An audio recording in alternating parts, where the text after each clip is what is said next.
значения опять начали вонять, опять начали говорить, что знатоки, как говорится, нашей истории, и то есть свои возможности исправиться, если они хотят. А так, по вопросам, которые вы задали, уважаемые друзья, за то, что поддерживаете работу мою. Так вот, что я хотел сказать по поводу... Ибрahim, надеюсь, ты YouTube подключил. Передайте особенно больным, умственно отсталым, старым шизоидам, которые говорят, что разные люди, которые живут в горах, на плоскостной территории там, или где-то, либо что это абсолютно разные, что не одни и те же, для войнохитов, адвокатов и всех их прихлебателей я уже от вас устал. И, валлахи, я устал.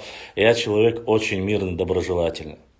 Но я не понимаю ваших вот этих соплей, когда вы начинаете, мы же должны первые остановиться, мы должны опомниться. Вы остановились, 20 лет вы молчали. Залезли вот сюда, сели на шею, и теперь стучат вам по голове, и вы хотите, чтобы все шло так дальше. Если вы хотите отдавать, если вам безразлична ваша история, если вам безразлична ваша родина, то это не ваше место вообще. Откажитесь от своего этногенеза, я не знаю, национальности, от территории, от родины, от всего откажитесь и будьте обычным космополитом и занимайтесь тем, чем хотите. Мне не столько трудно вести свою работу с противником, который ненавидит нас. Я уже устал, я уже миллиард раз вам сказал, вас делят территориально, вас делят по Тейпову, по Тухумам, по селам, делают все, что хотят. А вы это сглатываете и идете дальше, говорите, пускай болтает это. Это не так все. Еще раз поясняю, опять же, для умственно отсталого шизоида, который говорит, что в горах, Аргунском ущелье, от Шароя до Галанчожа жили кистинцы, дзурдзуки, и они, это другие, а вот на внизовье чечане, которым 300 лет, это другие. Я понимаю, что вы шизоидные, бестолковые люди. Горная часть нашей Родины, южная часть нашей Родины не может разместить всех сегодня уже размножившись наш народ. Если каждый будет возвращаться обратно, ни Шарой, ни Галанчож, ни Шатой, ни Итумкали некуда будет разместить людей, понимаете вы это? И вам говорят, там в горах жили одни, а внизу жили другие. Да не жили, просто идиот ты, старый баран, и ты, и вся твоя прихлебательская, нарнийское отродье не жили. Дзурдзуки, кистинцы, это те же самые нохчи. Место, когда после уже возрождения народа, когда их становилось все больше и больше, начали спускаться обратно на свои плодородные земли и оседать там. Назвали это потом, когда пришли Вани, Пети, они назвали вас, там, грубо говоря, ангуштовцами, нас назвали чеченцами или чачанами. Или шашанами. Это какое ваше собачье дело? Еще раз вам повторю. Дзурдзуки, кистинцы. Хотите вы, не хотите вы. Это то название, которое дали в этой части, в горной части, про наш же народ. Хватит развешивать уши, слушать и быть какими-то лохами, когда у вас псевдо. Вы посмотрите, как они осуждают и обсуждают. То европейские ногчи им не нравятся, то домашние ногчи им не нравятся, то Гайрбеков им не нравится, то Завгаев им не нравится, то Дудаев, то Кадыров. Все, кто кем бы ни были, руководство этого региона или нашей истории, этим людям, они просто-напросто, у них нет патологической ненависти. Я понимаю, это комплексы, я понимаю все это. Я говорю именно по историческому поприще.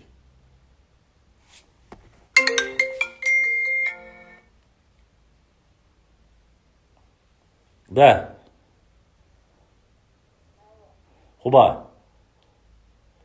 Эфире Аусу. Давай. Так.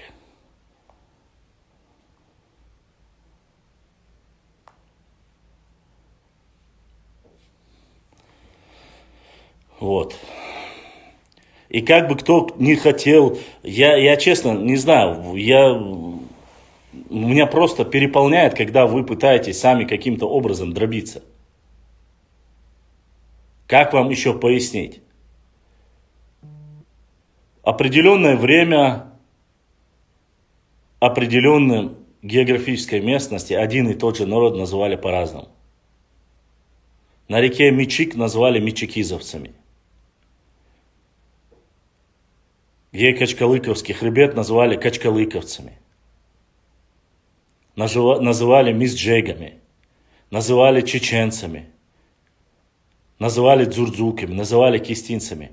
Но только идиот, конченый, просто шизоид, может говорить, что вот этот народ, он сформирован якобы и вообще не существовавший в Ахушти-Багратионе, там указал, а кто такой Вахушти-Багратион? Был ли он когда-либо на этой территории? Где карта, которая подписана? Покажите. Не надо вот эти писульки, которые вам там Красный Горшок передал. Где сказано, Вахушти-Багратионин сказал, что чеченцы это отдельный этнос, кистинцы это отдельный этнос, дзурдзуки это отдельный этнос. Если вот такими же суждениями, чтобы было понятно. Если первое там, есть одна из версий наших ученых, что название чеченцы появились, потому что там столкнулись у селения Чечен-Аул, и вот от этого пошло название чеченцы, да? Приблизительно. Представьте на секунду, а если бы они первые увидели село Атаги, мы были бы все атагинцами. А если бы Шатой, весь народ был бы шатоевцами. Потому что Ваня, Петя, Вахушти, Антон, Георгий, без разницы, кто бы это ни был. Первый столкнувшийся это сказал. В низовье живут чеченцы, в верховье живут кистинцы, там живут дзурдзуки. Это что вообще, как вы это сами понимаете? Грузинские ученые и профессора, доктора, начиная от Ивана Джавахашвили, точно сказали и определили, что с 13-14 века народ Нохчи есть, самоназвание.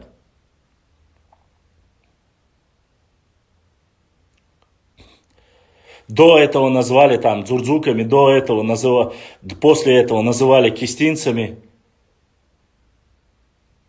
Если вот таким образом ссылаться, вы сами перечисляете, у вас, начиная от этого, как его, Артемы и Русики, Мусики, вы же сами говорите. То есть вас называли ангуштовцами, ингушами, калканцами, там, кем только не называли, да, кистинцами, гелианцами, кого там еще, гилхистанцами, сколько еще там названий. То есть вас так назвали, это нормально. То есть вы ищете еще подревнее названия, которые есть, и говорите, там вы троглодитами себя назвали, макалонами назвали. Но опять же еще хочу сказать там, ассами называете себя. И это без разницы, будь то это сюли, будь то или остальными. Называйте хоть секинцами, называйте хоть китайцами, мне без разницы. Ну, вы сидите, описываете, обсуждаете историю, я не знаю. Когда обсуждают историю, вывесив там уши и называете там Оскорбление любое хаваете. Вам самим это не надоело? Я уже устал, честно сказать, от этих ваших адвокатских. У них дополнительные хадисы, хадисы над хадисами, там суры из Корана. Да я это все и так и без вас знаю. Я не веду первый, кто остановится, спор остановит. Первый, кто скажет стоп, ему халал, тот елсма не пойдет. Да почему мы, если вы такие хорошие, мы-то знаем все это. Остановите свой бред. То Ермолов у нас мечети строит, то половина Сюли, половина там других. Какой половину вы вообще, что вы несете, что за бред? Ни одна политическая, историческая ничего не устраивает. Ничего вообще не устраивает. Валлахи, до сих пор сидят и говорят, насильно отторгли, насильно это сделали. В 18 году подло сделали Бог. До сих пор аш мою. Цацил хумш. Никто ничего не отторгал. Оставили. По-братски оставили. Если вы говорите, не братья там хуже, один даже пишет хуже, чем осетины, говорит они.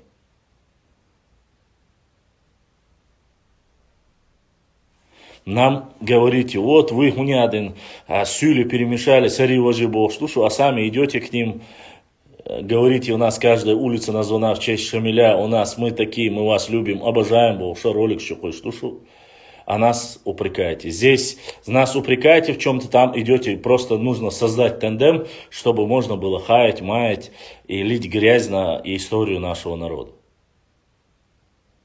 А худшее то, что есть люди, которым все это безразлично. Безразлична судьба своего народа,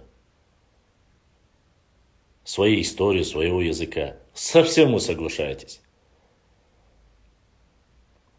С любыми терминологиями вы согласны.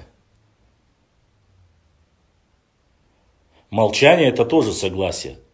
Да, есть, конечно, без всякого сомнения, есть люди намного, которые днем и ночью переживают за свой народ, за свою историю, за свои традиции. Он Патя вообще говорит, что Шамиль не был имамом там Чечни. Я вообще, это доктор, я не знаю, кем она там, профессор она себя чувствует, историк. Говорит, что когда Иса Гендергноевский у Русмартане ставил имама Шамиля во главе Чечни, говорит, отдавали аманатов. Аманатов отдавали и присягнули имаму Шамилю. У меня вопрос, кому отдавали? Шамиль, который был с 3-4 своими сподвижниками? Кому отдавали аманаты? Куда Шамиль мог повести аманаты, когда из Дагестана он полностью ушел? Прочитайте записки, книгу Аль-Карахи, посмотрите, что он говорит о тех, кто его оставил. Зачем было Айсе Гиндергноевскому, я не знаю, Байсангуру Биноевскому и всем остальным давать ему аманатов? И присягать на верность? А многие молчат.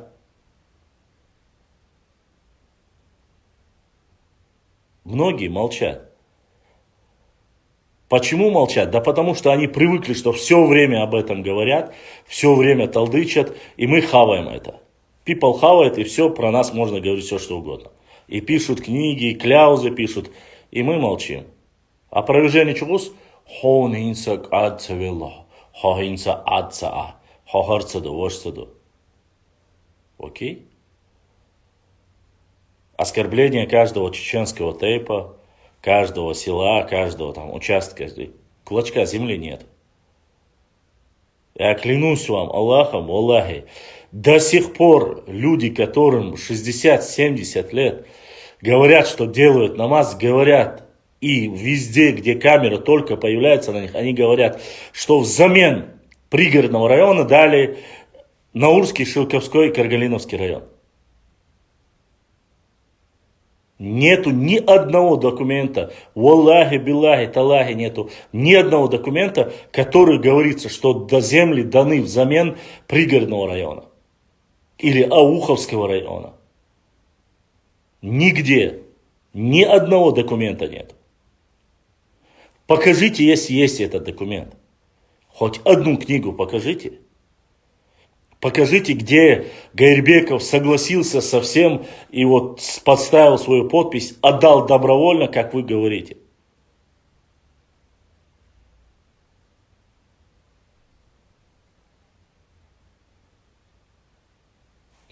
Митинг 73-го года в городе Грозном. Я пройдусь по пунктам, так как вы это обсуждаете, да? Которые мне прислали вопрос. Что там вот подняли наши... А кто был там? Живые свидетели в то время, которые были студенты, которые учились, которые были отчислены за то, что они пошли туда сотнями, тысячами, когда они пошли, молодые чеченцы, в холодный январский месяц. Я с ними, в отличие от вас, брал интервью и разговаривал с ними. И прекрасно известно, как проходил этот митинг в Грозном. Опять же я говорю, вы утверждаете, что ни один человек не помог. Я это просто-напросто уже устал там, отправлять и показывать.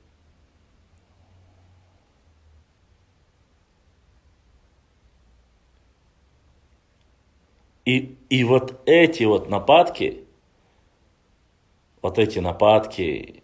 они вообще не останутся. Там бывает определенное время, остановка бывает, определенное время приостанавливаются эти процессы. Дальше идет одно и то же. Здесь бьют, там бьют, здесь бьют, там бьют. Везде одно и то же. Имамом Чечни, говорит, был Ташухаджи. Не зная вообще об истории имама Шамиля, когда он был в Чечне, она, занимаясь архивными документами, якобы там, не знаю, там, патя, не патя, она говорит, что чеченцы отдали Шамилю аманатов и присягнули там, да, но она не знает, как это было сделано, как это было принято решение, а чеченцы это знают.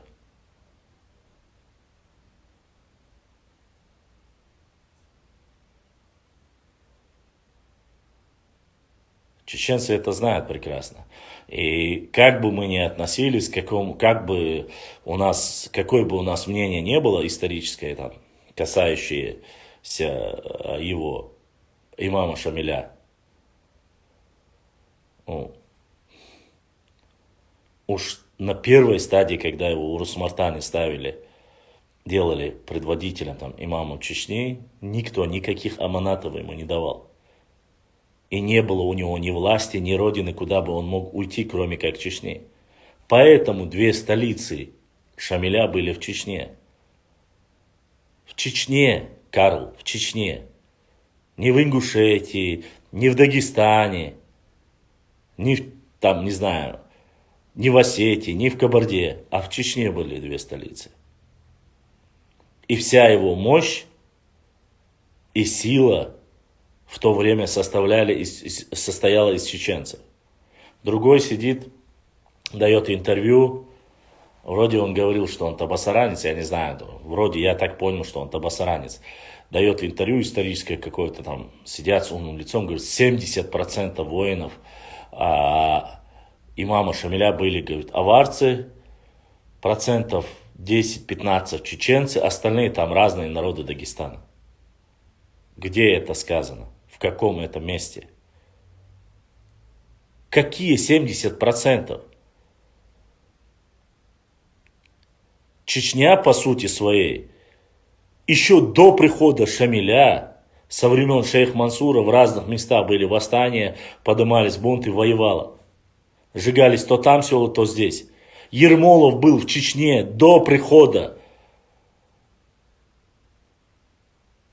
имама Шамиля. Посмотрите в записках Ермолова, где он говорит о Дагестане, о чем он говорит.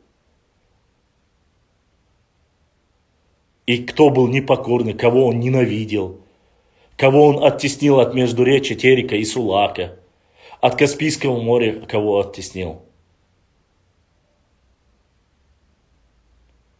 За спинами другого народа, который пострадал, больше всех погиб в этой Кавказской войне, вы сегодня говорите, 70% воинов были аварцы. Валлахи, биллахи, таллахи не были. Если это было так, после последнего дивана, который состоялся в Шали, если я не ошибаюсь, или Ведено, предпоследний был в Шали, когда он говорил, вы светоч ислама и так далее, Шамиль, введено, когда было последнее диван, когда отказались уже в основном все чеченцы, кроме Байсангура, или там еще несколько наибов его. Где эти 70%? Он мог здесь дальше продолжать воевать. Почему? Возникает вопрос, эти 70% могли дальше, он ушел.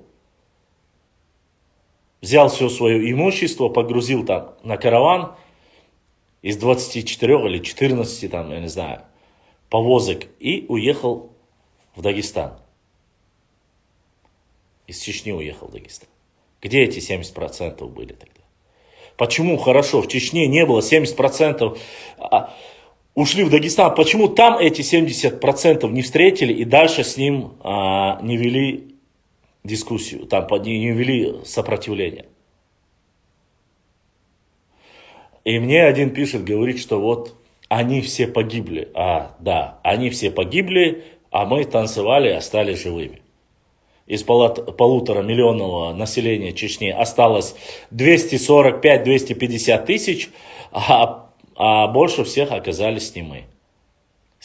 Люди, которые вообще даже не были на стороне имама Шамиля, сегодня ищут там найбов, выдумывают мул каких-то, чтобы сказать, примазаться к Шамилю.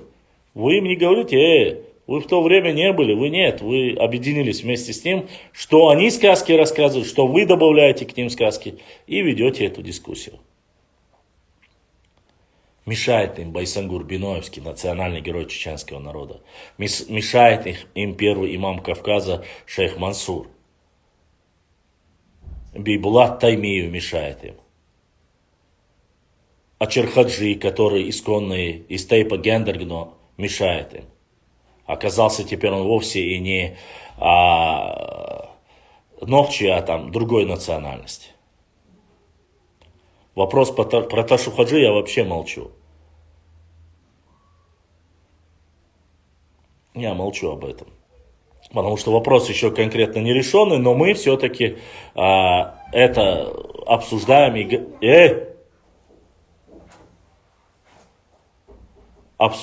говорим, до сих пор решается это. Поэтому говорить сегодня,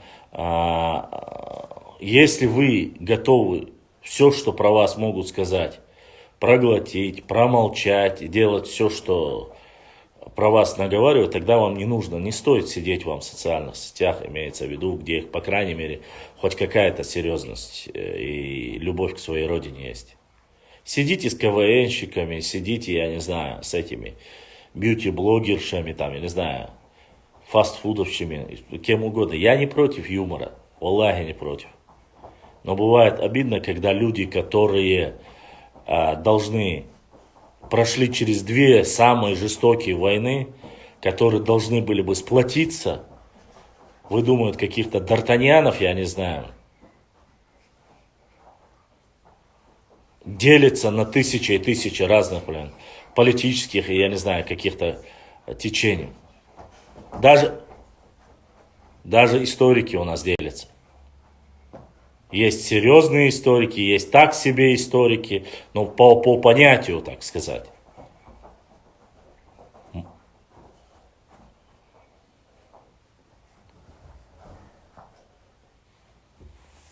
Возьмите бабу, идите туда, в ту комнату, играйте там. Не шумите, видите, дядя работает.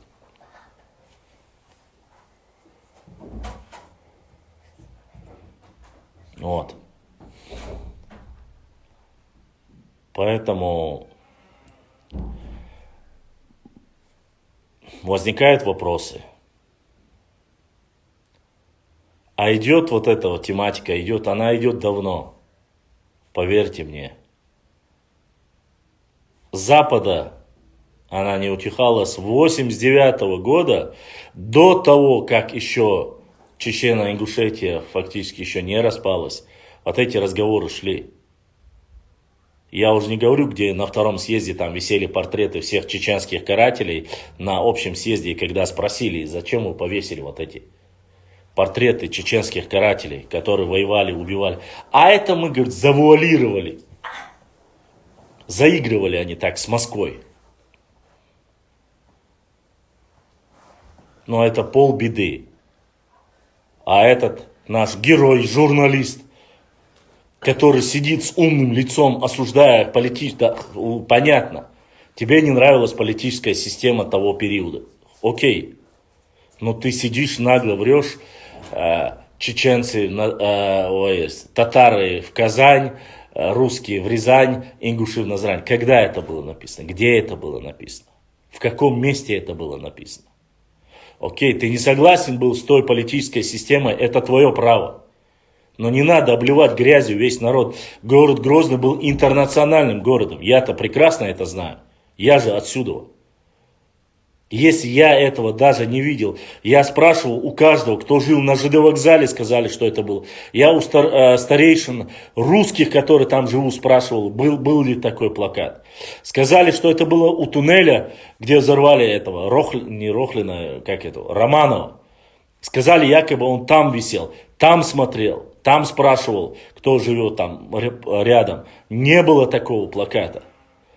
А этот с умным лицом, журналюга или журналист, или я не знаю, как это назвать, на весь народ, это на какой уровень должен был разойтись национализм, расизм, нетерпение к русским. Какие нетерпения к русским?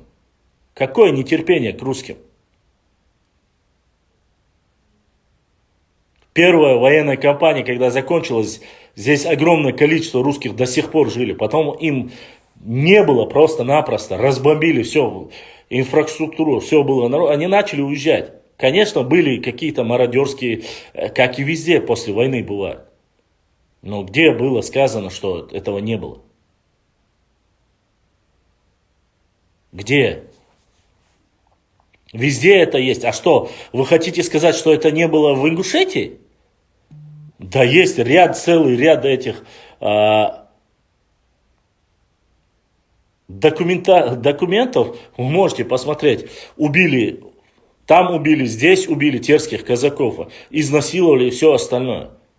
И это не в Чечне. А что, в Дагестане нету? И в Дагестане это есть.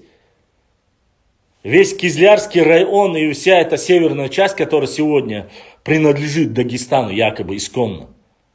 Она никогда она не была исконной дагестанской. Часть Грозненской области отдали. Оттуда вот тоже там, которые проживали, терских казаков, понемногу выжили. И убийства были бытовые, и все остальное было. Хотя там никогда как таковой войны не было. Но обвинять надо чеченцев. Надо найти крайних. Вы все белые пушистые хорошие, а вот враг на Кавказе всегда России был чеченец. А у вас спроси, вы такие войны, вы не прекращая вели войны. Что с Юлей, которых было в то время 33 тысячи, а сейчас их 700 тысяч? Что этих, которых было 9 тысяч, тоже сегодня 700 тысяч?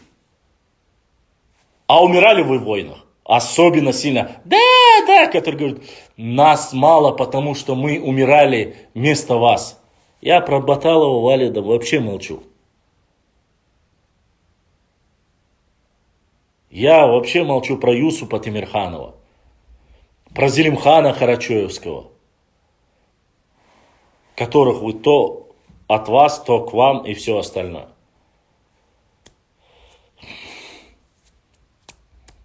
Я не знаю, честно сказать. Поэтому, что тюахча, ошкача, где бы ни были, там, в восточной части, у кого не спросишь, оказывается, вплоть до Гудермеса там должны были быть, Щадеш должно было быть шамхальское, вы должны платить дань, вы должны за 200 лет, говорит, нам заплатить. И этого человека преподносят, как, я не знаю, академика, он говорит, что чеченцы должны платить контрибуцию. Контрибуцию должны платить чеченцы за то, что они живут на арендованных у шамхалов землях. Это нормально. Это для историка нормально такие вещи. Другой говорит, я там потомок Нуцалхана, мы до самого Аргуна. Эти карты, вот я их 2 штуки опубликовал, написал фейк, показал людям. И северная часть, там до реки Кумы у них доходится земля аварского Нуцала. Странно очень, конечно. Такие территории, огромные территории, исторически огромные территории, ни одних, почти что фактически никаких памятников культуры. Ну, общие там, можно сказать, да, у себя в горах где-то что-то есть, а остальные где? Чума добила, да? То есть чума пощадила чеченцев, Нохчи, она вот добила с одной стороны Сюли, с других сторон там других, а вот чеченцев она не тронула. Про эту чуму я не знаю. То адыгов покосила вся эта чума, то других покосила эта чума. Я не знаю, эта чума как-то кого-то, что, этно-территориально кого-то щадила, кого-то убивала, что ли? Я еще раз повторюсь. В первой половине 19 века есть статистические данные. Вы можете посмотреть их. Сколько было кумыков, кому они подчинялись, все. Сколько было сюли, аварцы, кому они подчинялись все. Чеченцев, которые опять же они делят. Можете посмотреть. Все об этом написано и ничего сочинять. И самое интересное, что ведь никто не спорит вот с Российской Академией Наук, с русскими историками, никто не спорит из них. Ни один из них не спорит с ними.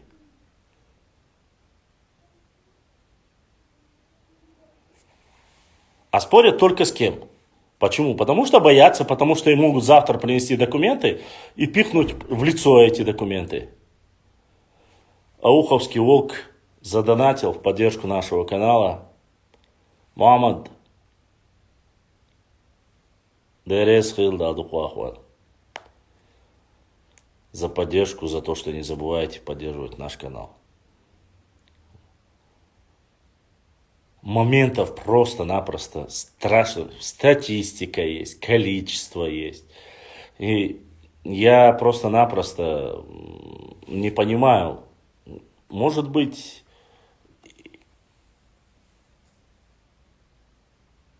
читая все эти книги исторические, может быть, я как-то иначе осмысливаю все, что происходит. Но я, честно сказать, поражаюсь.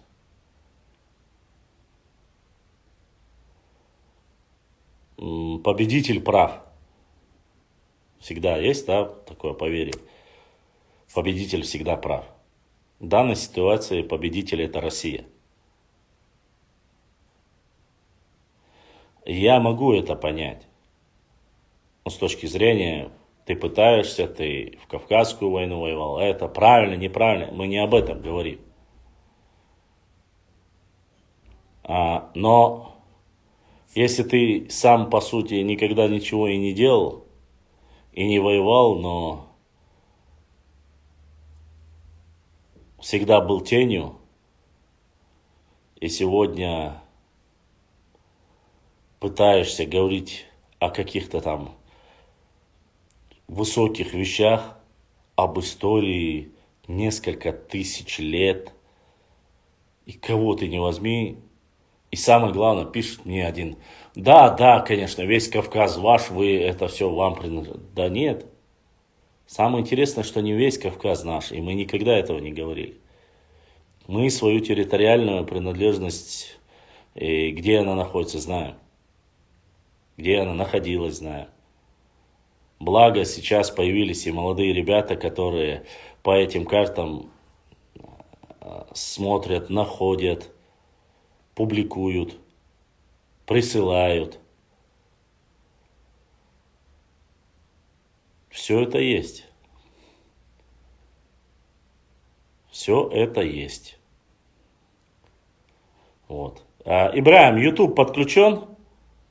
YouTube, Facebook у нас на связи?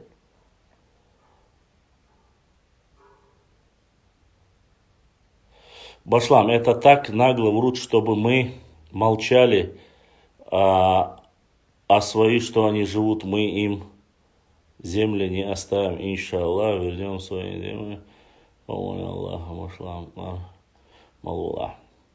Каролар, да, честно сказать, дело не в том, что там как-то я, к сожалению, чуть-чуть свою работу приостановил, потому что, из-за ряда проблем.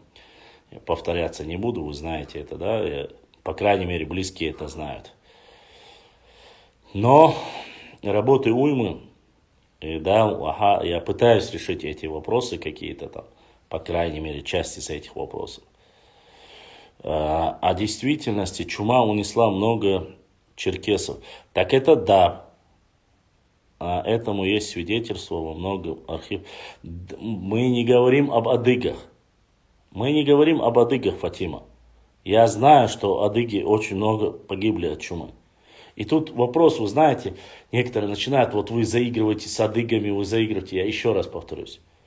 Незачем ногчи народу заигрывать с адыгами. Были у нас и с адыгами контры были, это мы все знаем. Но должное надо отдать, но мы знаем, кто был с нами рядом, плечом к плечу. Мы знаем, что до последнего, кто не сдал шейха Мансура, первого имама Кавказа, которые бились рядом, мы это все знаем.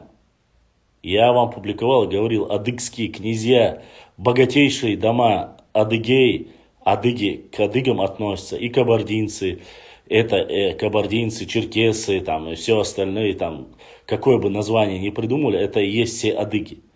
Так вот, эти адыгские князья отдавали своих детей на обучение, и религиозное обучение, и по военному делу отдавали в чеченские школы. Тому есть подтверждение.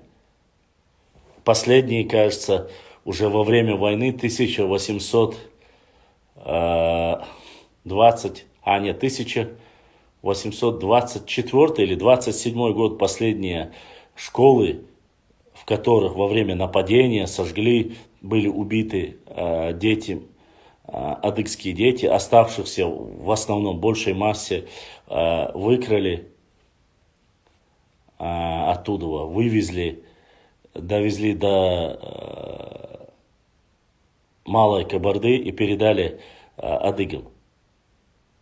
Эти взаимоотношения были. То, что шейх Мансур там ездил на обучение к братьям-лезгинам, это тоже было. И не только. Взаимоотношения всегда есть и были, и мы это прекрасно знаем. Никто не отрицает, что адыгов, во-первых, чума покосила очень сильно. Но чума покосила и чеченцев, там речь не об этом была. Фактически Тайп Белгатой, который является немаленьким,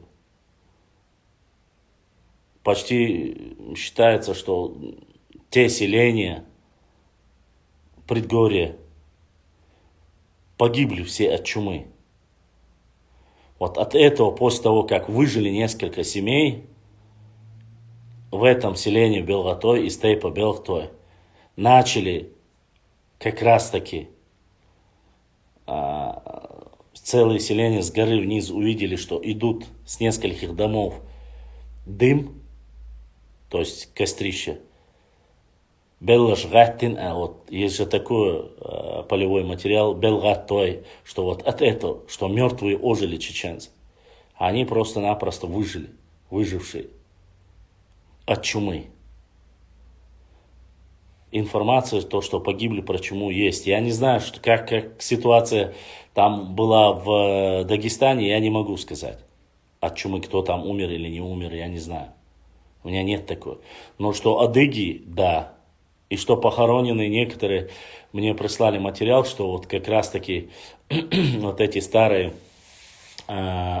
могильные кладбища, которые остались рядом вот в этом Седахе недалеко, вот что они как раз таки, часть из них, где были захоронены, говорили, что погибли, что во время чумы многие из них умерли. И что область Малой Кабарды как раз таки после этой чумы сократилась. По крайней мере, так говорили. Говорят. Вот. А некоторые сегодня сидят, рассказывают сказки и говорят, что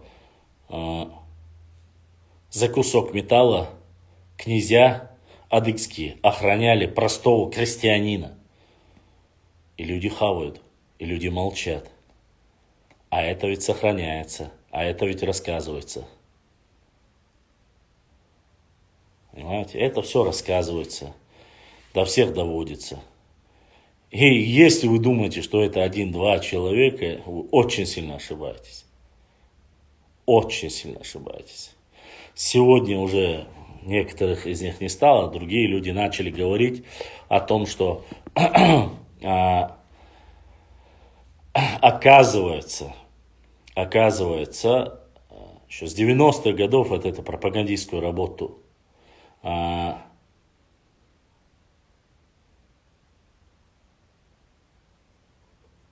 да,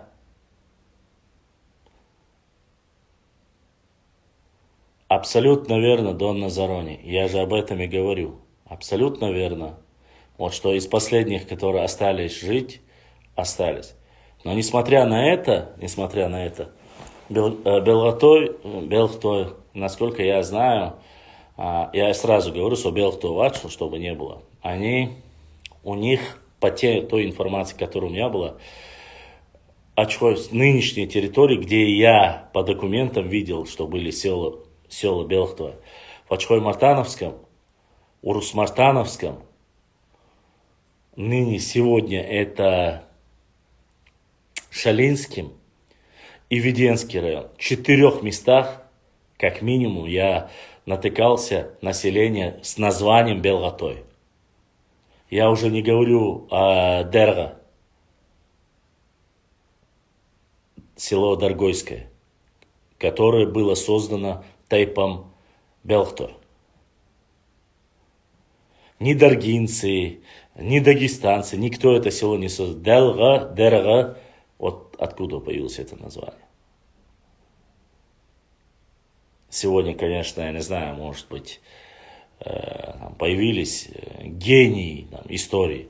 Они могут рассказать все, что угодно.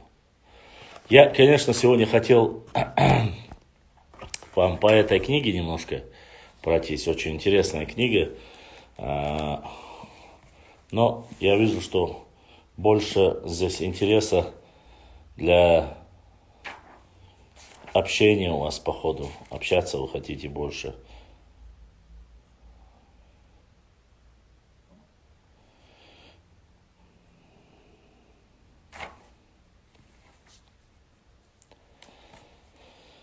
Когда будет желание, по этой книге тоже. Кстати, один брат попросил мне пару фотографий с этой книги, страница. Напомни мне, какие страницы были нужны. И я тебя сфотографирую с этой книги, прошлю. Книга очень хорошая. Эта книга в основе своей, она в поисках национальной идентичности, да, считается якобы, что она сделана против там. Пытались сказать, что она вот из-за нее сделал там Идрис Абадиев свою книгу. Вообще-то не Идрис, а Нурди Кадзоев, да, что против этой книги это было сделано.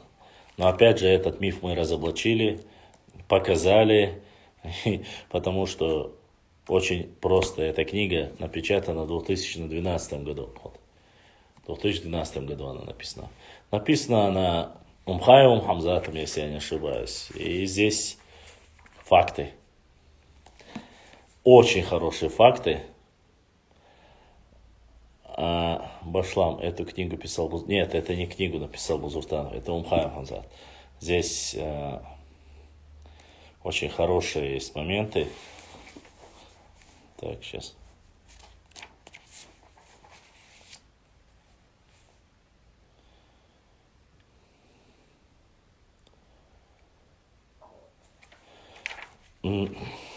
Сейчас я хочу... Обращение. Так, сейчас.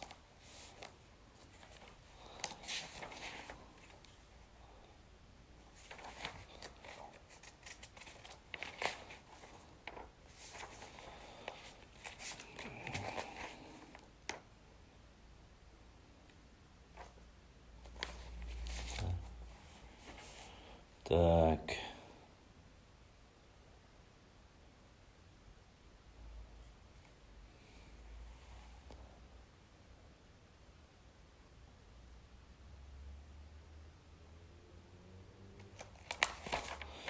Интересный момент.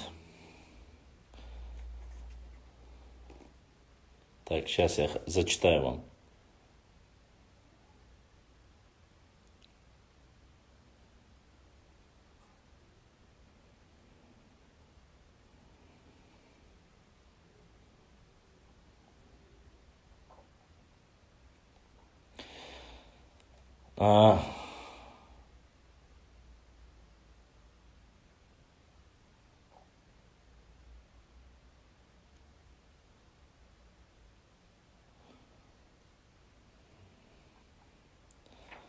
Сейчас. Я вам сейчас хотел прочитать один момент.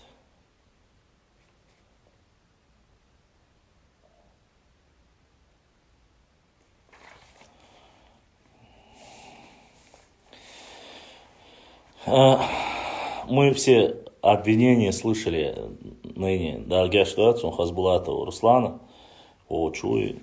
Вот про него как раз, когда он только умер, после этого начали его обвинения. И буквально 2-3 дня тому назад мне прислали якобы Руслана Хазбулатов, там предатель, там Гайрбеков. То есть они говорят, не было никогда ничего хорошего, говорят, с чеченской стороны и вот эти обвинения. Я хочу вам зачитать момент. Я надеюсь, вы хорошенько послушаете. Так, образом находящийся у начальника, сами обязаны тот часть сказать ему, встреча с вашим. Обо всем этом пишет Богатырев, говорит, который в той же своей книге, но только чуть выше, писал прямо противоположное. Когда он говорит правду, осетинские националисты и современные чеченские руководители постараются не допустить этого, ибо они это о создании ингушской автономии. Кстати, это как раз таки сегодня обсуждают некоторые норнийцы. Ибо они более чем кто-либо не хотят появления между городами Грозный и Владикавказ суверенной Ингушской республики. Они по-прежнему хотят, чтобы Ингушетия оставалась аграрным придатком Чечни и Осетии и растворить в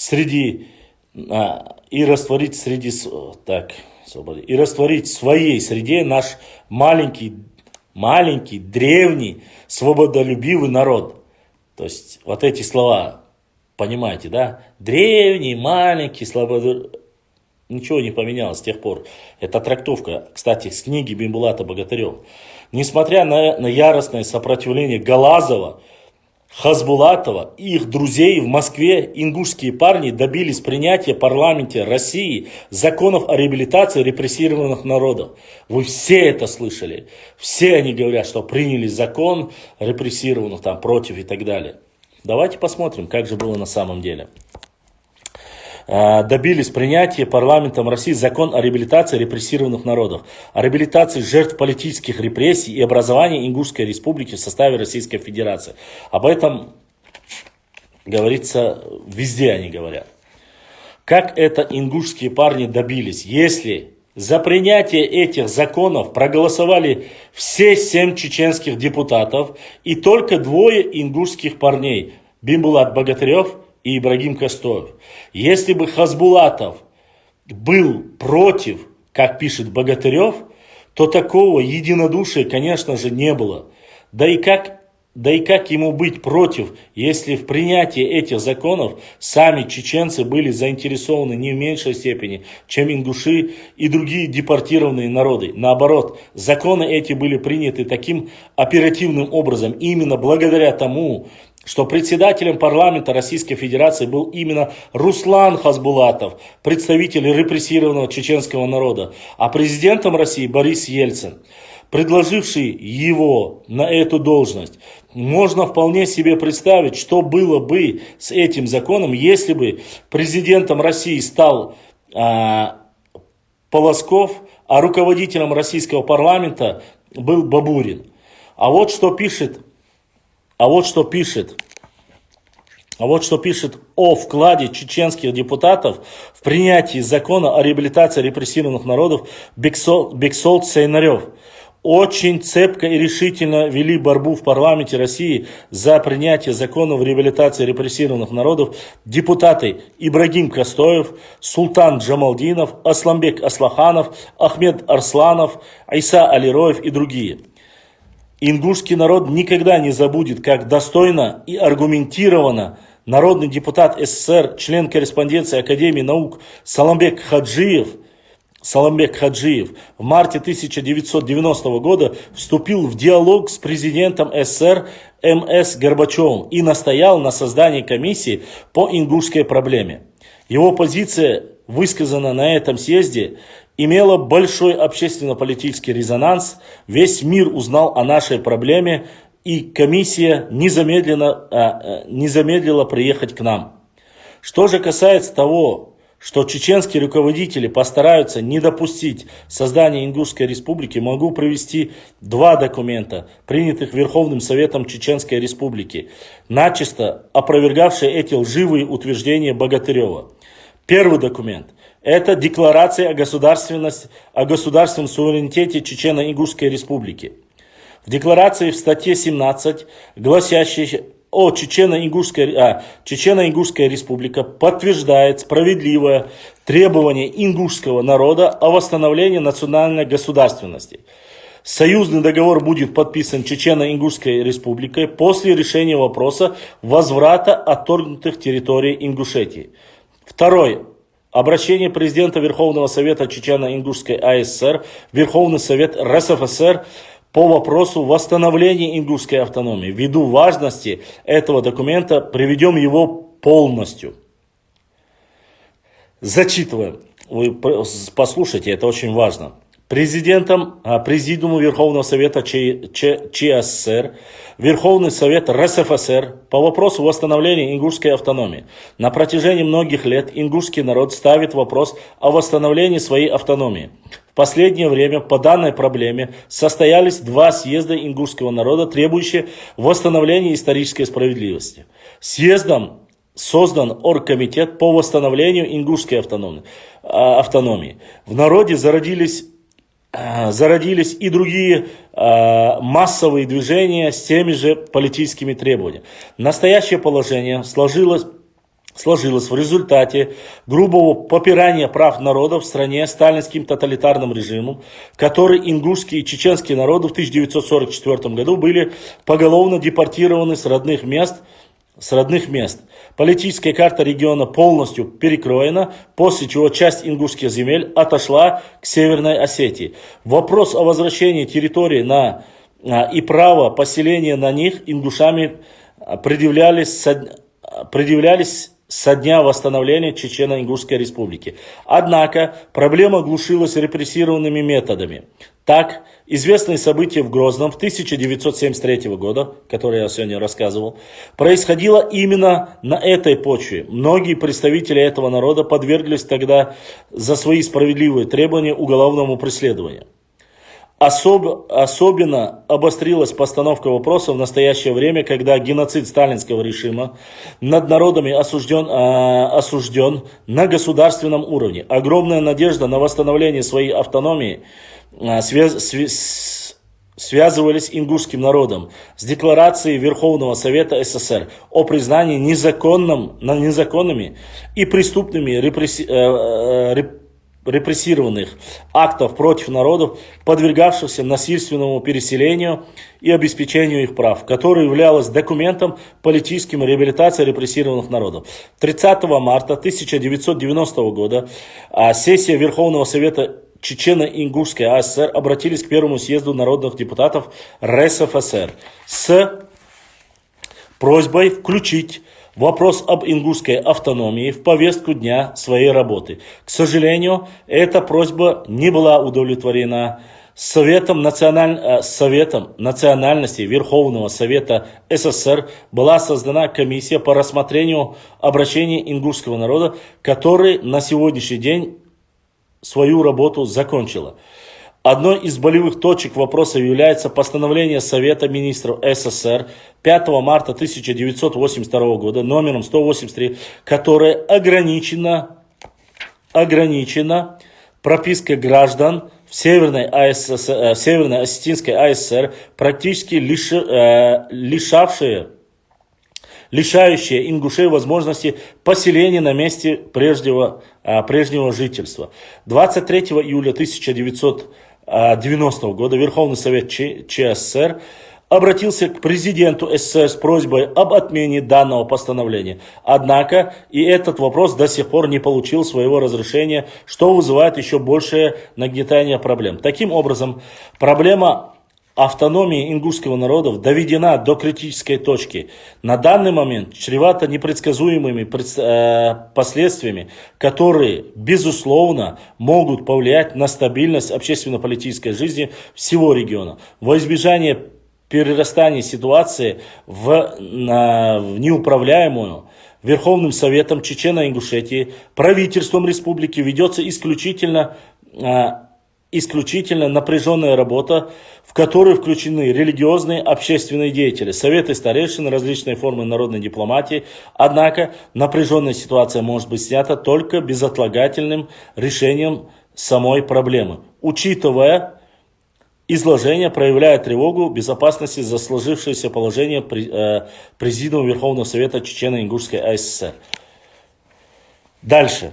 Постановляет. Первое. Обратиться в Верховный Совет РСФСР с просьбой ускорить рассмотрение вопроса о восстановлении автономии ингушского народа. Второе. Обратить внимание членов Верховного Совета РСФСР на моральную ответственность, которая ложится на них за непредсказуемые последствия, возможно, при затягивании решения вопроса. И это документ подписан нелюбимым, которые некоторые нарнийские историки ненавидят, оскорбляют, называют его то нагайцем. Я не знаю, почему это оскорбление, честно сказать. Нагаец есть нагаец, ногчи есть ногчи. Этот документ, все, что я вам зачитал, документ, отправил в Москву, все, что я вам написал, написал Доку Гапурович Завгаев. Документ, который якобы чеченцы против, они противостояли. Два общих собрания, которые были, тоже были где? В территории, если я не ошибаюсь, обе были на Чеченской Республике, в Грозном. Если я не ошибаюсь, в Грозном были. И один раз, кажется, в Назране был, но и один раз в Грозном. Дальше. Данное постановление было принято единогласно, как мы видим, высшим представителем и законодательным органом Чечено-Ингушетии. Большинство депутатов, которые в том числе и председатель, были чеченцами. Не только не противодействовали восстановлению автономии ингушского народа, но сделал все возможное для скорейшего решения этого вопроса. И после всего этого, то есть все это лоббирование о восстановлении ингушской автономии и о поддержке всего этого, поэтому и Фаргиев, который сегодня поливает, включая меня, всех чеченских историков, руководство, сидя за границей, который там трепает своим языком и выписывает свои писуали, писульки пишет в Одноклассниках. В то время, когда он выступал в Грозном, он говорил: наши братья, единство, никогда не идет речь о Сунжинском районе. По 1934 году вот вел такую дискуссию, 1989 там, 90-е годы, до того, как еще создана была Ингушская республика, Ингушская автономия, восстановлена. А после, теперь, он ведет дискуссию полностью противоположную. Я вам зачитывал пункты, которые мне прислали, где он там 8-9 пунктов называет нас чуть ли не самыми отвратительными, грязными и так далее и тому подобное. Это тот Фаргиев, за которого проголосовали чеченцы, когда он баллотировался в парламент, Верховный Совет там, Российской Федерации, или как он называл, в парламенте, кажется, он был в то время. Это тот самый, за который проголосовали наш Ачхой-Мартановский район, часть нашего Сунжинского в то время района. В то время он не говорил такие вещи. А сейчас говорит. Вектор как поменялся. Говорят, что мы противостояли. Вот чтобы было слышно всем, кто живет в Европе, я вам зачитываю документы, которые были приняты чеченцами. Чтобы вы знали, что вот эти старая маразматичка и все, кто там пишет эти писульки, и говорят, что чеченцы были против. Валлахи, не были. Видит Аллах, если была бы возможность, и я, наверное, больше всего, наверное, не только я, и многие другие, в 1934 году нужно было оставить ингушей на своей родине, чеченцев на своей родине. Не объединять. Да, братья, да, соседи, все хорошо, но каждый жил своей. И сегодня бы этих проблем не было. Поверьте мне. Принятие закона о реабилитации репрессированных народов 26 апреля 1991 года, определявшего социальную, территориальную и культурную реабилитацию всех репрессированных народов, не только ингушей, а также закона о реабилитации жертв политических репрессий, было одной из насущных потребностей всех народов России и обеспечивалось их непосредственной волей. И не только кипучей, но и во всей профессиональной деятельности Ингушского народного совета и 2 депутатов от Ингушетии. А что касается принятия закона об образовании Ингушской республики в составе Российской Федерации, то после провозглашения независимой Чечни это было только делом времени. И российское руководство хотело этого больше, чем сами ингуши. Так что Богатыревы рвутся в открытые двери по привычке, явно преувеличивая свой вклад в решение этих вопросов. Это было время, когда ЦИК решил переселить казаков с бассейна Терека в район Пятигорска, где было много пустующих земель. Практически все народы Кавказа воспользовались этим решением и переселились на земли, которые когда-то у них были отобраны царским правительством для заселения казаками. Все, но только не ингуши, опять противопоставляя ингушей и всех народов Кавказа. В 1921 году ингуши отказались от такой услуги со стороны ЦИК и воспротивились депортации казаков в район Пятигорья и не стали заселять станицы Асиновская, бывшая Ахборз, Нестеровская, бывшая Гажирюрт, Слепцовская, бывшая Деберюрт, Троицкая, бывшая Эбергюрт, Карабулакская, бывшая Эльдаргал, Вознесеновская, бывшая Махмадюрт. Об этом благородном поступке ингушей знают и осетины, и российские шовинисты.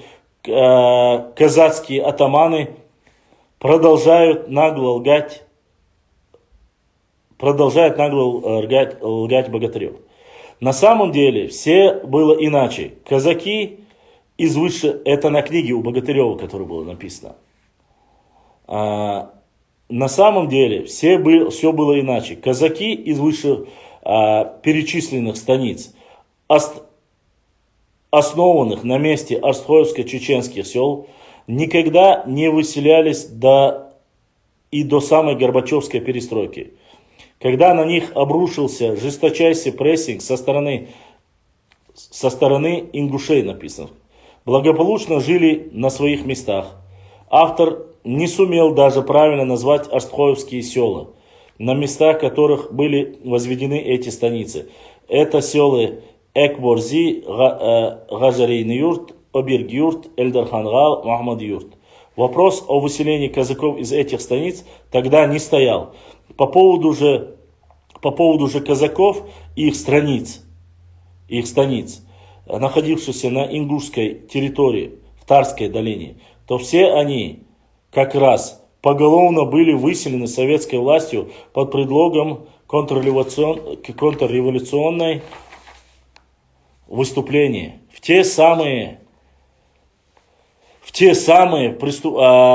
пустующие земли в районы Пятигорска, а сами их станицы были заселены ингушами. Вот как это все описывается в одном из сборников документов.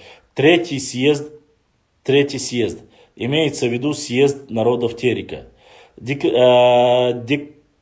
декретировал передачу земель горскому беднячеству и национализацию земли, недр и полезных ископаемых. Кроме того, он санкционировал переселение казаков станиц Тарской, Сунжинской, Акаюртовской, Фельдмаршалской в Пятигорский казачий отдел и передачу их земель ингушам. Это решение, по-видимому, придавало некоторую легитимность фактической депортации казаков этих станиц в августе 1918 года.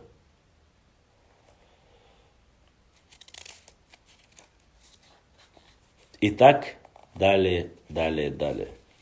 Понемножку, как говорится, каждый документ. Поэтому эта книга была настолько ненавистна, они говорили, что якобы она создана против... Она не создана против ингушей. Она создана была как раз-таки против этих мифов, которые говорились. И каждый пункт я вам зачитывал там, что было написано. Вот. Поэтому это нужно понимать. Речь не идет о том, чтобы сопоставлять или противостоять, или ненавидеть. Нету ненависти, нету презрения. Честно сказать, дела даже нету. Понимаете? В поисках национальной идентичности. Там есть каждый документ.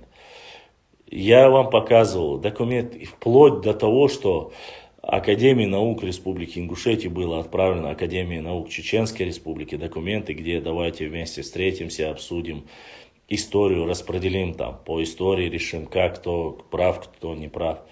На что пришел отказ? Это документы тоже там есть, фотографии, все это есть.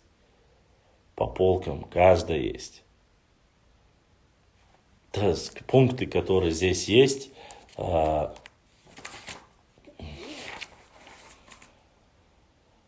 об этнонимах и терминологии, этногенез чеченского народа, структура чеченского общества и расселения, формирование ингушского народа, вхождение Ингушетии в состав России, участие ингушей в Кавказской войне, попытки христианизации ингушей и принятия ислама, чеченские тукумы, это каждая, как говорится, каждый пункт. Потом, если вам станет интересно, вы можете сказать, давай пошлам про это, прочитай, посмотрим, о чем там речь. И мы можем прочитать и вести дальше диалог.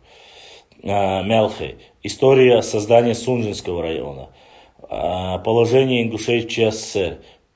Письмо ингушской интеллигенции ЦК КПСС. Второй съезд ингушского народа. Проблема пригородного района. Провокационная деятельность некоторых ингушских лидеров. Разгул дилетантизма. История по-кадзоевски.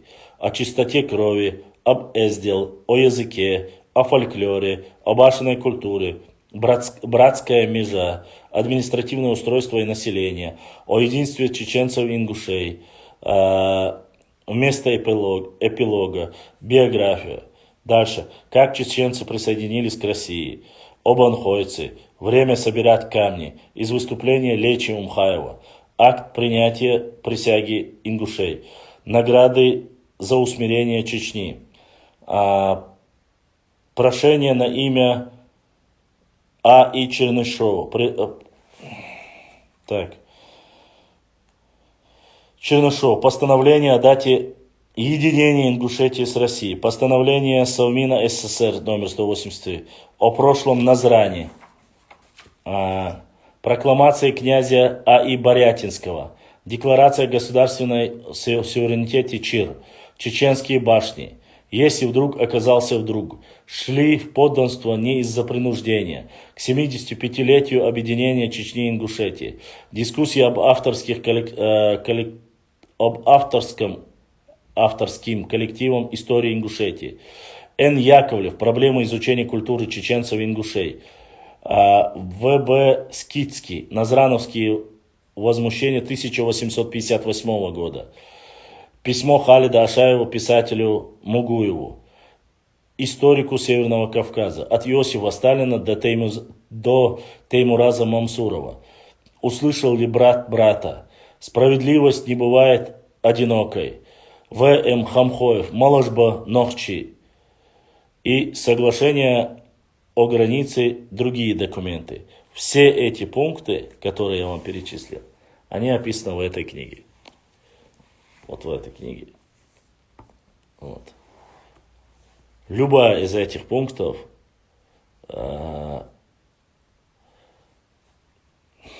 можно, это касается, это обсуждается, можно взять, поднять, прочитать. Все с документами на основании. Если кто-то хочет проверить, может посмотреть, перепроверить. А если у вас будет желание, если вы скажете, давай вот об этом сегодня поговорим, обсудим, конечно, есть. Ибрахим, есть ли вопросы с YouTube канала? Есть у кого какие вопросы? Башлам, как называется эта книга, что у тебя на руках и кто ее автор? Просто покажи. Я просто позже зашла в эфир. Дона Зарони, это Хамзат Умхаев написал. В поисках национальной идентичности. Эту книгу увидели, ее показывали, говорили, что якобы она является оскорбительной и так далее и тому подобное. Хотя на самом деле никакого оскорбления там нету. Это некий кодекс опровержения лжи, которая в то время лилась. Книга написана в 2012 году. Намного позже, чем книга Идриса Абадиева. Там разоблачение многих ложных мифов и так далее и тому подобное. И о братских отношениях тоже есть. И то есть здесь не обязательно там только должно быть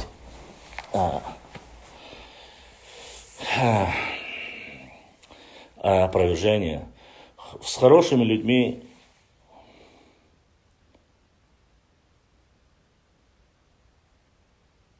назло никому я ничего не делаю, я делаю работу свою непосредственно. Мне за это никто не платит. Я непосредственно работаю на своего зрителя.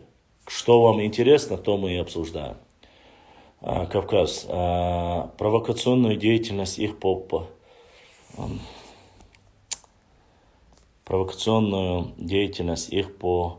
подробнее по возможности зачитай или разъясни, Башлам. Обязательно. Бузик всем трет, что адыги и грузинские... Руслан Битоков говорит, Бузик всем трет, что адыги грузинскими головами в футбол играли. Куда-то их несет, непонятно. В комментах один восторг, все верят. Руслан, я об этом и говорю. Не только вас, видишь, уже и адыгов тоже. Они про нас то же самое говорили, что в Абхазии якобы чеченцы... Это они используют, любой человек, которого нужно обвинить, они называют. Они говорили, что чеченцы отрезали головы в 2008 году во время войны отрезали голову и играли с ним в футбол. Это они говорили про чеченцев тоже. Ты не удивляйся, они умеют про всех такие вещи говорить и писать. Тут ничего нового нету. Поэтому, знаешь почему? Дело не в том, что, понимаете, проблема в том, что многие вещи, которые говорят, оставляют. Сделать скрин, показать там, вот вам столько-то лет, нам столько-то лет. Вы это сказали, мы это сказали. Вот давайте я вам зачитаю, написано вот про наш народ, что мы... Так. И у нас сегодня первый донат от ютуберов. Ютубовская сестра Таиса из ютуба задонатила. Таис, да, Лукаяхуэл.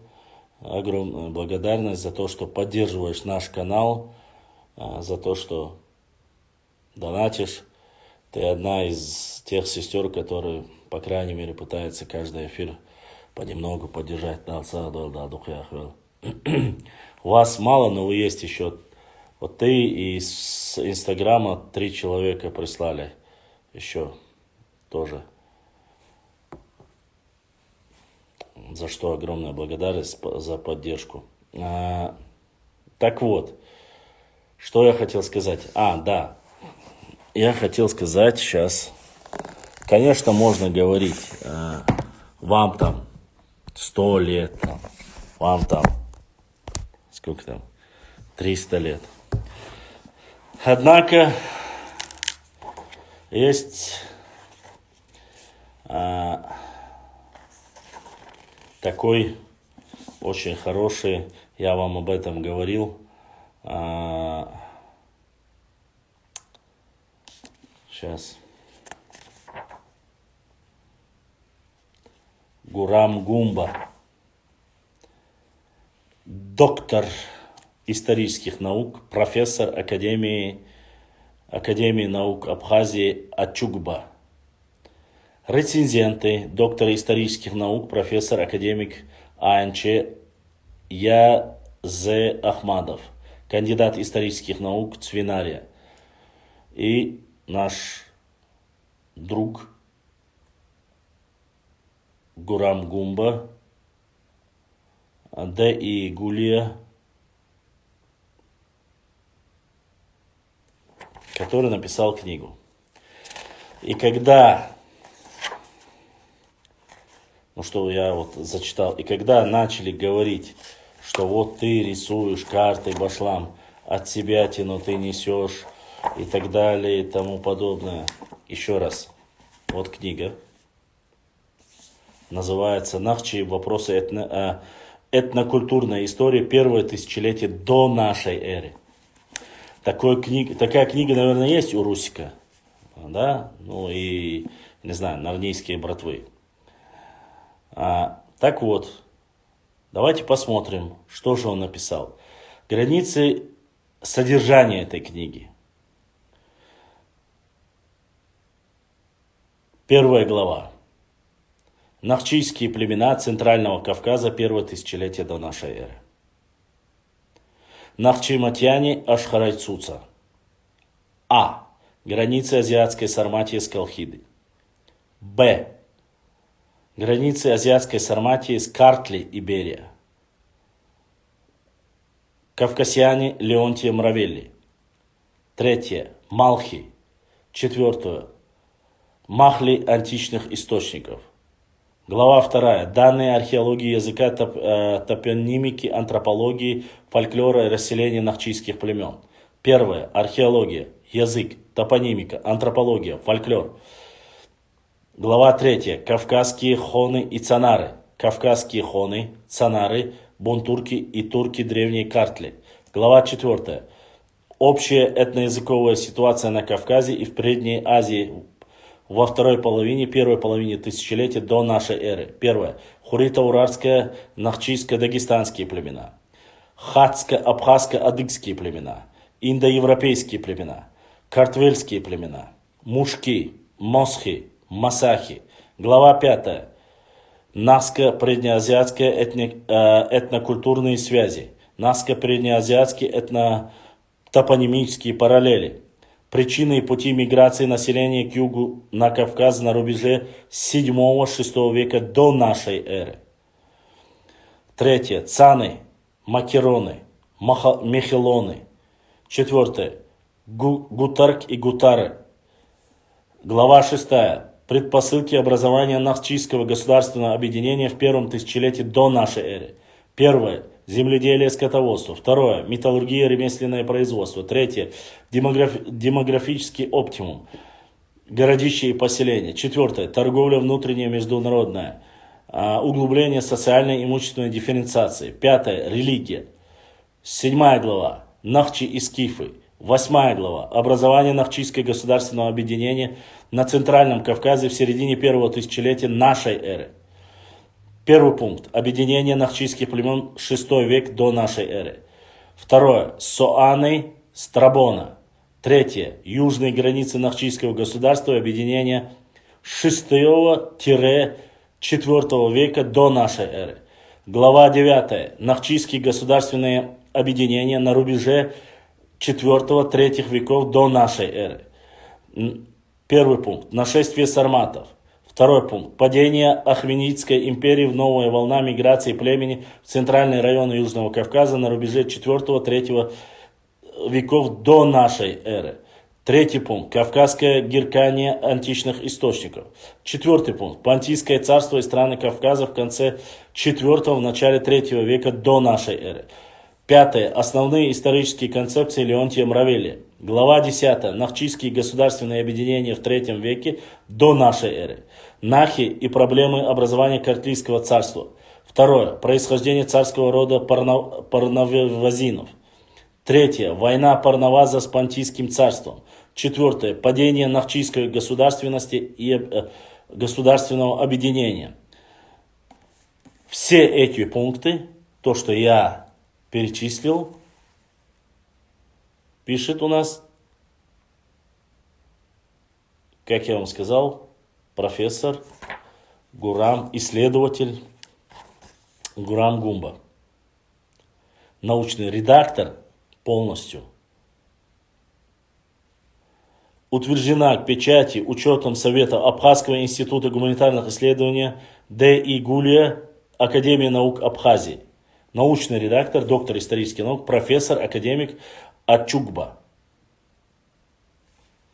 И здесь, на этой книге, которую я вам перечислил, есть как документы, опять же, есть карты, которых, когда я закинул, начали многие писать: откуда эти карты Башлан нарисовал? Я нарисовал. Зеленый цвет – это нахчиматяне. Кому не видно. Книга написана не чеченцами, чтобы было понятно. Так, это Нахчиматия, Нахиматия. Дальше карта. Зеленая – это Нахчиматия. Нахчиматяне.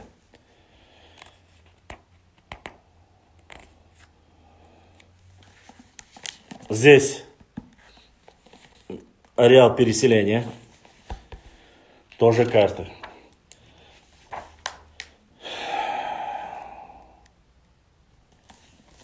Карта. Все, где указываются нахчиматяне. Мялхи где леки, где кавказиане, где скифы. Карты. Дальше. Карты. Времена. Расселение племен кавказской языковой семьи 4-3 тысячелетия до нашей эры. Миграция племен с юга на Кавказ в середине 1-го тысячелетия до нашей эры. Нахчийские государственные объединения 6-4 века до нашей эры. Нахчийское государственное объединение на рубеже 4-3 веков до нашей эры. Нахчийское государственное объединение в 3 веке до нашей эры. Все эти периоды я вам назвал. Вот такая вот книга. И здесь тоже вот она такая. Тоже есть все это, в принципе, по каждой книге поработать еще, конечно, нам не удалось, но здесь есть все ссылки, на кого, опять же, смотрите, торговля, допустим, и внутренняя международная углубленная социальная и имущественная дифференциация. Смотрим, если вы думаете, что это вот, вы начнете же оскорблять абхазов, я знаю, вы скажете, вот абхазы там, это не то, чтобы было понятно. Вопрос достаточно, смотрите, Казинкова, Сланов, дальше идут. Дальше смотрим. Уварова и так далее, тому подобное. Кятчи, царим кофе, я это ховелчи, кятчин, вариант ичсу, какой кривар. Кофе яцы. Бодрый. И цанчуа кофе, цанчуа хай, малахидуй. Да, кто? Нормально, дай слово. То есть эта книга написана, само собой, не от себя, а кто непосредственно. А кто такой Амэш Андко, кто рисовал эти карты? Не знаю, ты, наверное, рисовал, раз ты так знаешь и улыбаешься. Я тут смотрю, ты прямо уж с такой улыбкой. Я же сказал, перечислил. Рецензент кто? Профессор, доктор исторических наук. Вот они дают добро, разрешение, или говорят, что это недостоверно, и не становятся рецензентами. Ну, для особо, я лично знаю Гумбу. Ты лично знаешь Гумбу, тогда вот эту книгу спроси, написал ли Гумба эту книгу или нет. Спроси у него. Я тоже его лично знаю. Имеется в виду, я звонил с ним, говорил. Просто улыбаешься, тогда все, бяхмобил, прошу прощения, я просто уже привык к нападкам некоторых сказочников. Рисовал, не рисовал, но рецензенты, они дают добро на все, они по историческим документам все восстанавливали и публиковали. Я думаю, на основании этих документов, приблизительно этого периода, они делали эти, непосредственно по документам, сделали вырезки и после проверки напечатали книгу. Поэтому. Ну вот, альхамдулиллах, если ты знаешь, что тогда вообще великолепно. Я просто многим говорю, когда начинают говорить, что о нахчийцах, нахчиматьянах, вот только вы говорите, вы чеченцы выдумали, нет. Гураму Гумбе не нужно ничего сочинять, и опять же я говорю, непосредственно рецензентом, кто является, Академия наук Абхазии, то, что дало, документы, использующиеся абхазскими Академией наук, это документы грузинских ученых. Опять же, тут же есть и Картлес Ховреба, есть Леонтий Мравели, и все, исходя из этих научных исследовательских работ, которые сделаны грузинами, используя вот эти работы, дополняя их, напечатала Академия наук Абхазии. Поэтому есть, наверное, такие же наработки есть и в Грузии, есть и в Абхазии. Это хорошо. Это хорошо, если знаешь близко. Это великолепно. Вот. Поэтому мы, конечно же, вне всякого сомнения, у нас есть работы и исследователей других ученых, которые занимаются историей и говорят и пишут ее не понаслышке. Я бы хотел с тобой пообщаться в WhatsApp. Амш Андко. В директ мне здесь напиши свой номер. Я с тобой свяжусь через WhatsApp.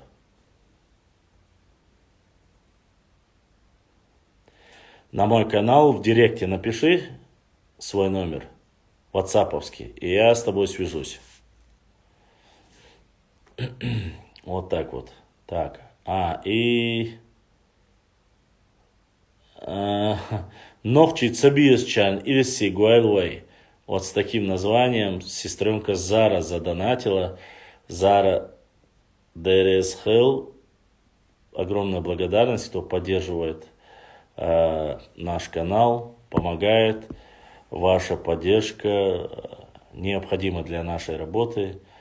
И без вас, конечно,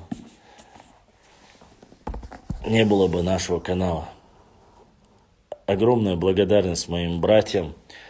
Еще одну надо связаться с Яхья. Он сейчас должен быть где-то, выехал в Европу. Он, надо, чтобы он еще один хороший такой для работы хороший экземпляр отправил наш брат Ваха. Ваха, красавчик, братан, да, Сейдуэл. Вот такие вещи, касающиеся нашей истории, нам необходимы. Ваха сразу это все как бы купил, мы зафиксировали документально, что это не подделка, что это не Чечня, не Россия. То есть этот такой артефакт, так скажем, важный в нашей работе. О чем вы поймете, когда уже он дойдет до меня, мы обязательно его покажем. Но это важно, вот такие вещи. Дело в том, что честно стоит отдать должное. Мы сегодня, я говорил с одним братом, наш шатойский волк. Мы много, говорим-то мы и многое, а в основном со своими некоторыми воинами мы часами разговариваем. Рассказали много таких моментов, которые сегодня, которыми мы гордимся. То, что оставили наши предки, то, что оставили наши друзья достойные.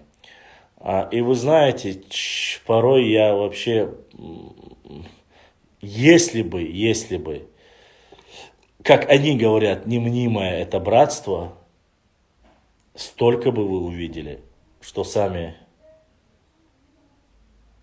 Скажи честно, этот артефакт в Англии достали? Не, до Назарони. До Англии я не дошел. Королевы же сейчас нету. Этого Карла Третьего я еще не знаю. Этот артефакт важный, исторический. Его достали в Австрии, Вена. Ну, в Австрии имеется в виду. Вот. Не в самой Вене, а вот. Или в Вене, кажется, даже не знаю где. Я знаю, что брат его как бы достал. Брат по шансону. Все может быть, братан. Я сейчас без колес. Если будет братва какая-нибудь ехать, да, ага, постараемся. И еще так смотрим. Кто-то. Я так понял, это брат Аптишка, мой брат Эрстаншхоевский волк, задонатил в поддержку нашего канала.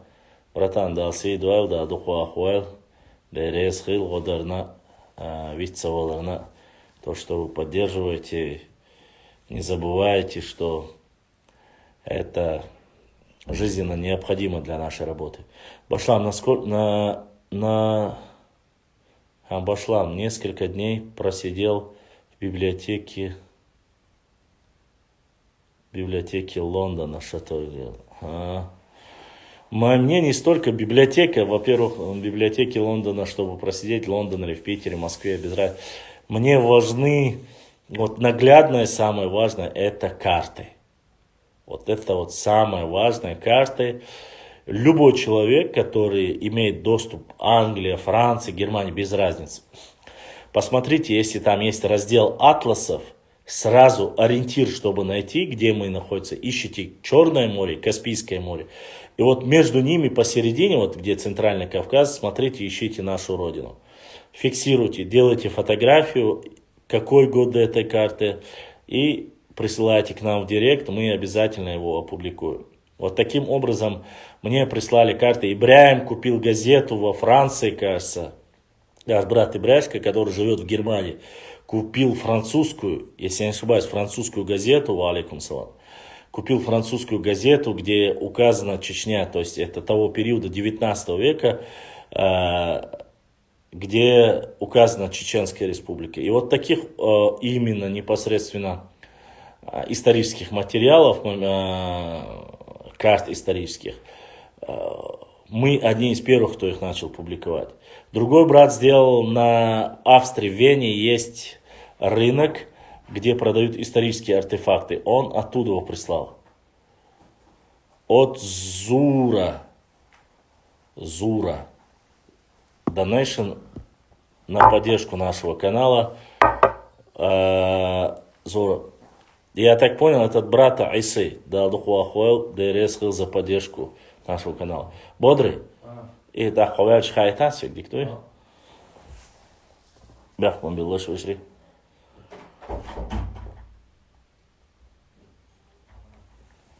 Сегодня я не у нас, не в нашем штабе, где я обычно бываю. Сегодня в гостях, так сказать. Не в гостях, у себя дома тоже, но сегодня я в своей исторической родине.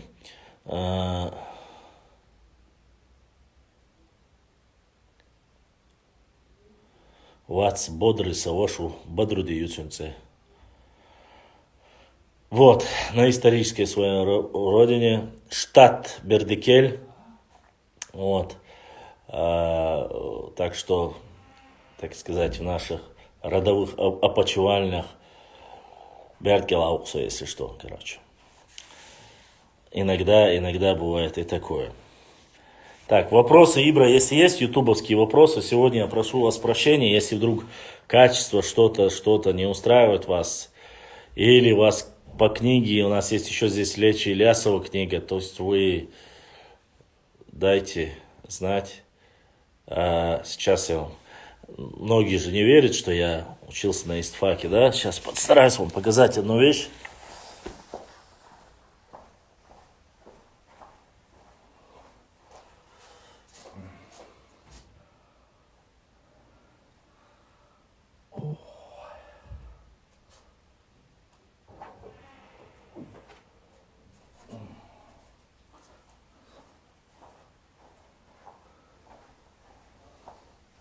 Дорогие друзья, не забудьте ставить лайки и подписаться на канал, кто еще не подписался. Осталось. Баркал, всем спасибо.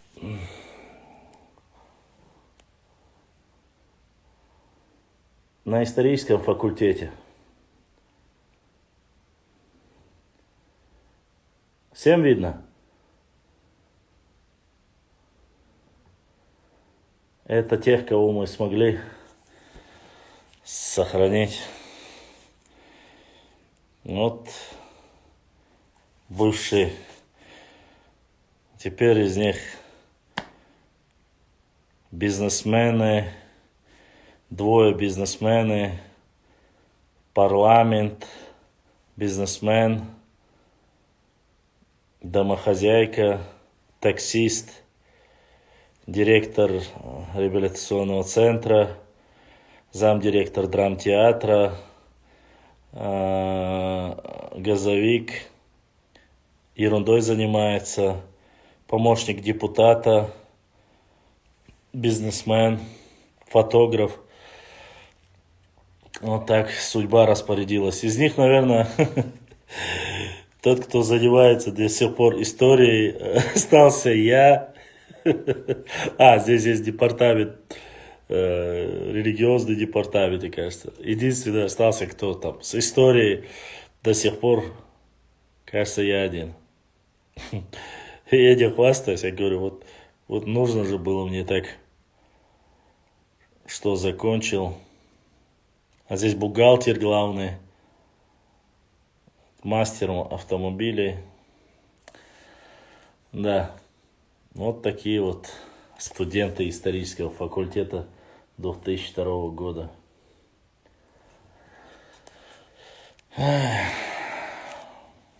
Только я один ерундой занимаюсь, остальные нормально бизнесменами. Зарабатывают себе так по жизни. Народ, подскажите, пожалуйста, где в городе книгу в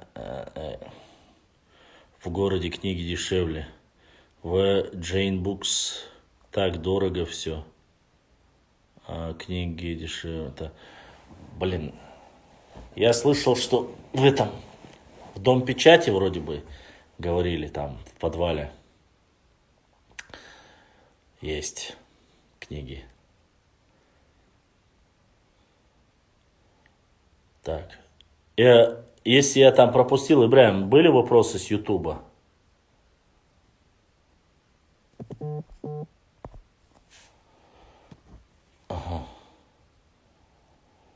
Так, окей. Вежри, я прошу, не пропадайте. Буквально я на 2 минуты отлучусь. Сейчас мне нужно помочь. 5 минут я соговошу. Не теряйтесь.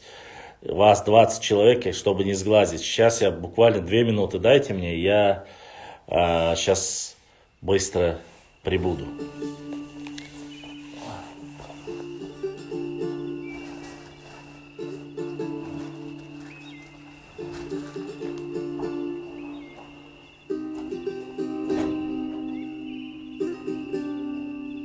Дорогие друзья, не забудьте ставить лайки и подписаться на канал, кто еще не подписался.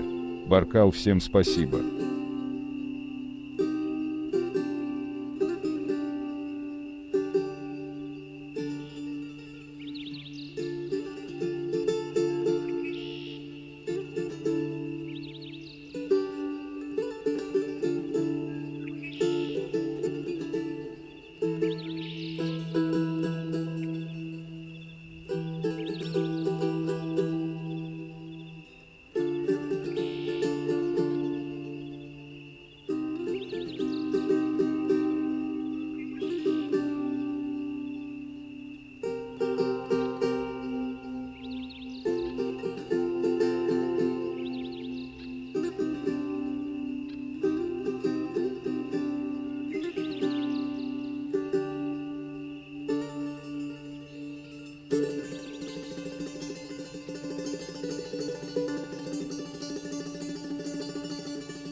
И забыл вам показать еще одну нашу книгу, которой мы разбежались, потерялись наши 11 человек. Еще одно из приобретений, которое такая, не скажу, что прямо так,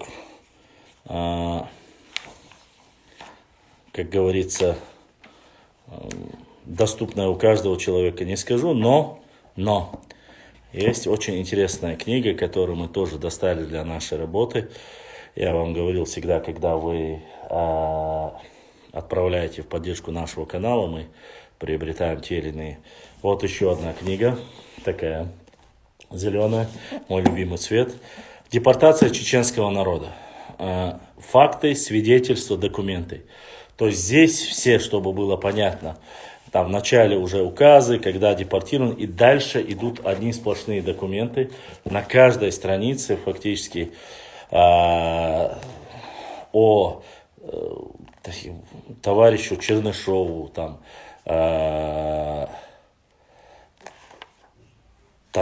этому Хрущеву, о Сталину, в какую там Алматинскую область, там кого переселили.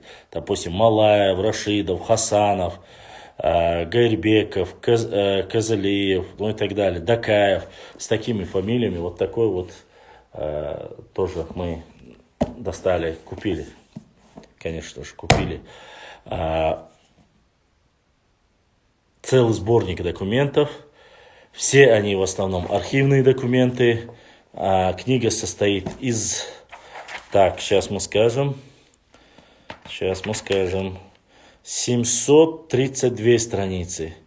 Попытки фальсификации, но оглавление, предисловие, попытки фальсификации исторической правды об участии народов Чечении в Великой Отечественной войне, депортация чеченского народа от чечевицы до реабилитации, воспоминания очевидцев трагедии 1944 года и документы свидетельства. В основном до 69-й страницы короткое изложение о документации, это о депортации, как раз таки сейчас по периоду мы подходим к трагическому дню в истории нашего народа, 23 февраля, вы знаете, да, это операция «Чечевица».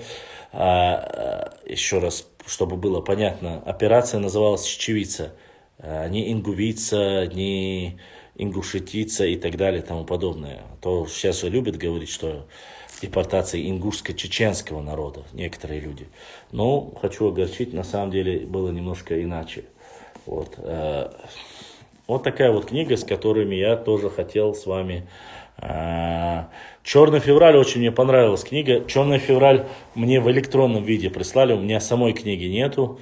Хорошая книга, очень там материал есть очень интересный, я его публиковал у себя на странице. К сожалению, книги самой у меня нету. Книга Вахи Гарсаева тоже у меня есть. Сейчас помню, вот не Вахи Гарсаева, вот чеченские мухаджиры и потомки. Вот эта книга у меня тоже есть. Как вы знаете, что здесь переселенцы в Иордании, Урду-Махка, Хункур-Махка, известные люди, писатели, певцы, те, кто в Иордании у нас до сих пор мастера холодного оружия. То есть такая книга у нас тоже есть. WhatsApp. Сейчас мы в WhatsApp зайдем. Мне нравится, когда брат Ибрагим говорит, зайди в WhatsApp. А это обозначает то, что кто-то, Мечикское наибство задонатил. Мечикское наибство, огромная благодарность за поддержку нашего канала. За то, что поддерживаете наш канал, за то, что не забываете и показываете, что в единстве наша сила и в единстве наша работа. Вот. Давай.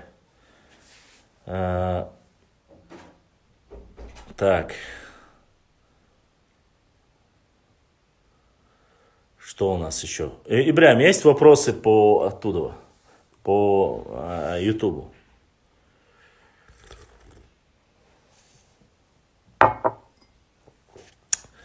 Видите, ушел на 2-3 минуты, потерял 10 человек. Люди вот так спешат. Вот. Время неумолимо мчится, конечно. Да, конечно, я буду. Если вы хотите, конечно, я буду зачитывать. Здесь нету никаких проблем. Еще раз повторюсь, здесь...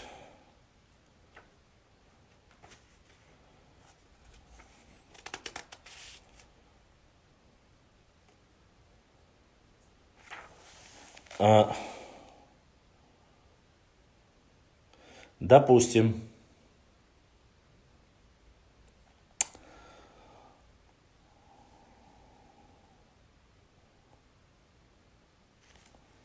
хочу, чтобы было понятно.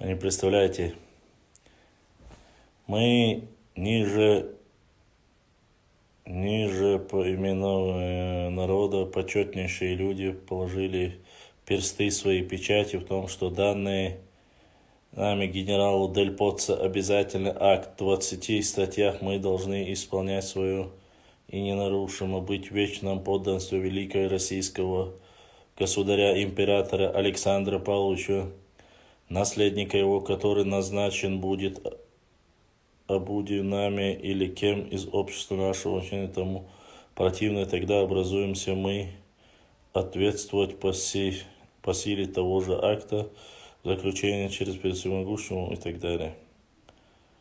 Так, фамилии. Ага.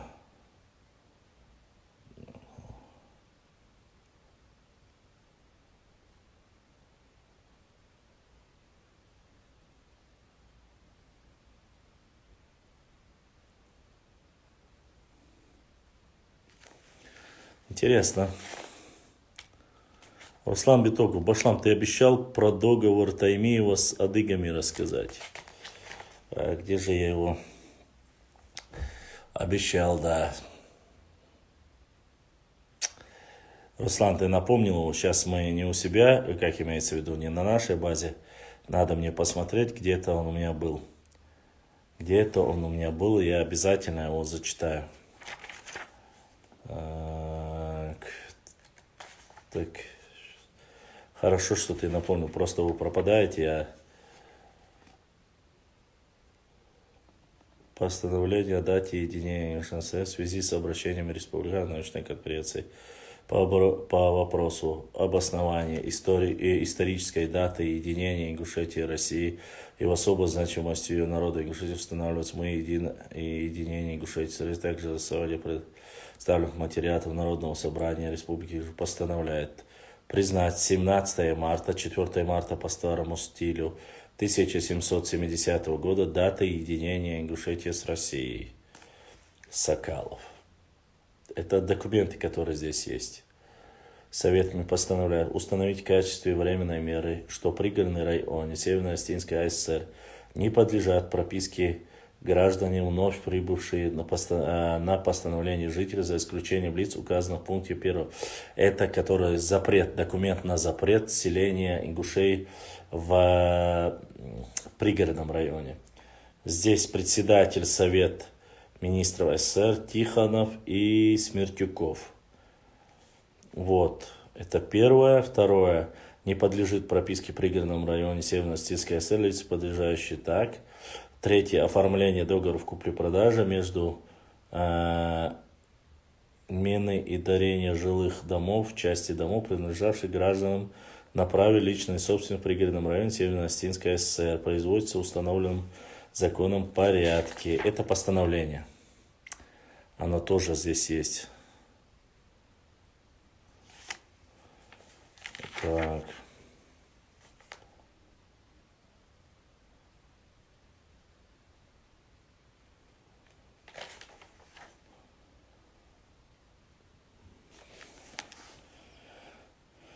Так,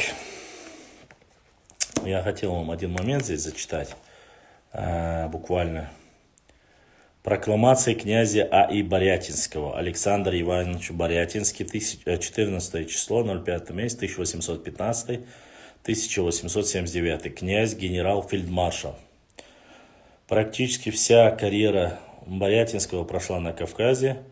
Его воинские заслуги были отмечены орденами Святого Георгия IV, 3, 2 степени, будучи назначенным главнокомандующим Кавказской армией и кавказскими наместниками. Борятинский покорил весь Восточный Кавказ, Чечню и Дагестан и пленил Шамиля.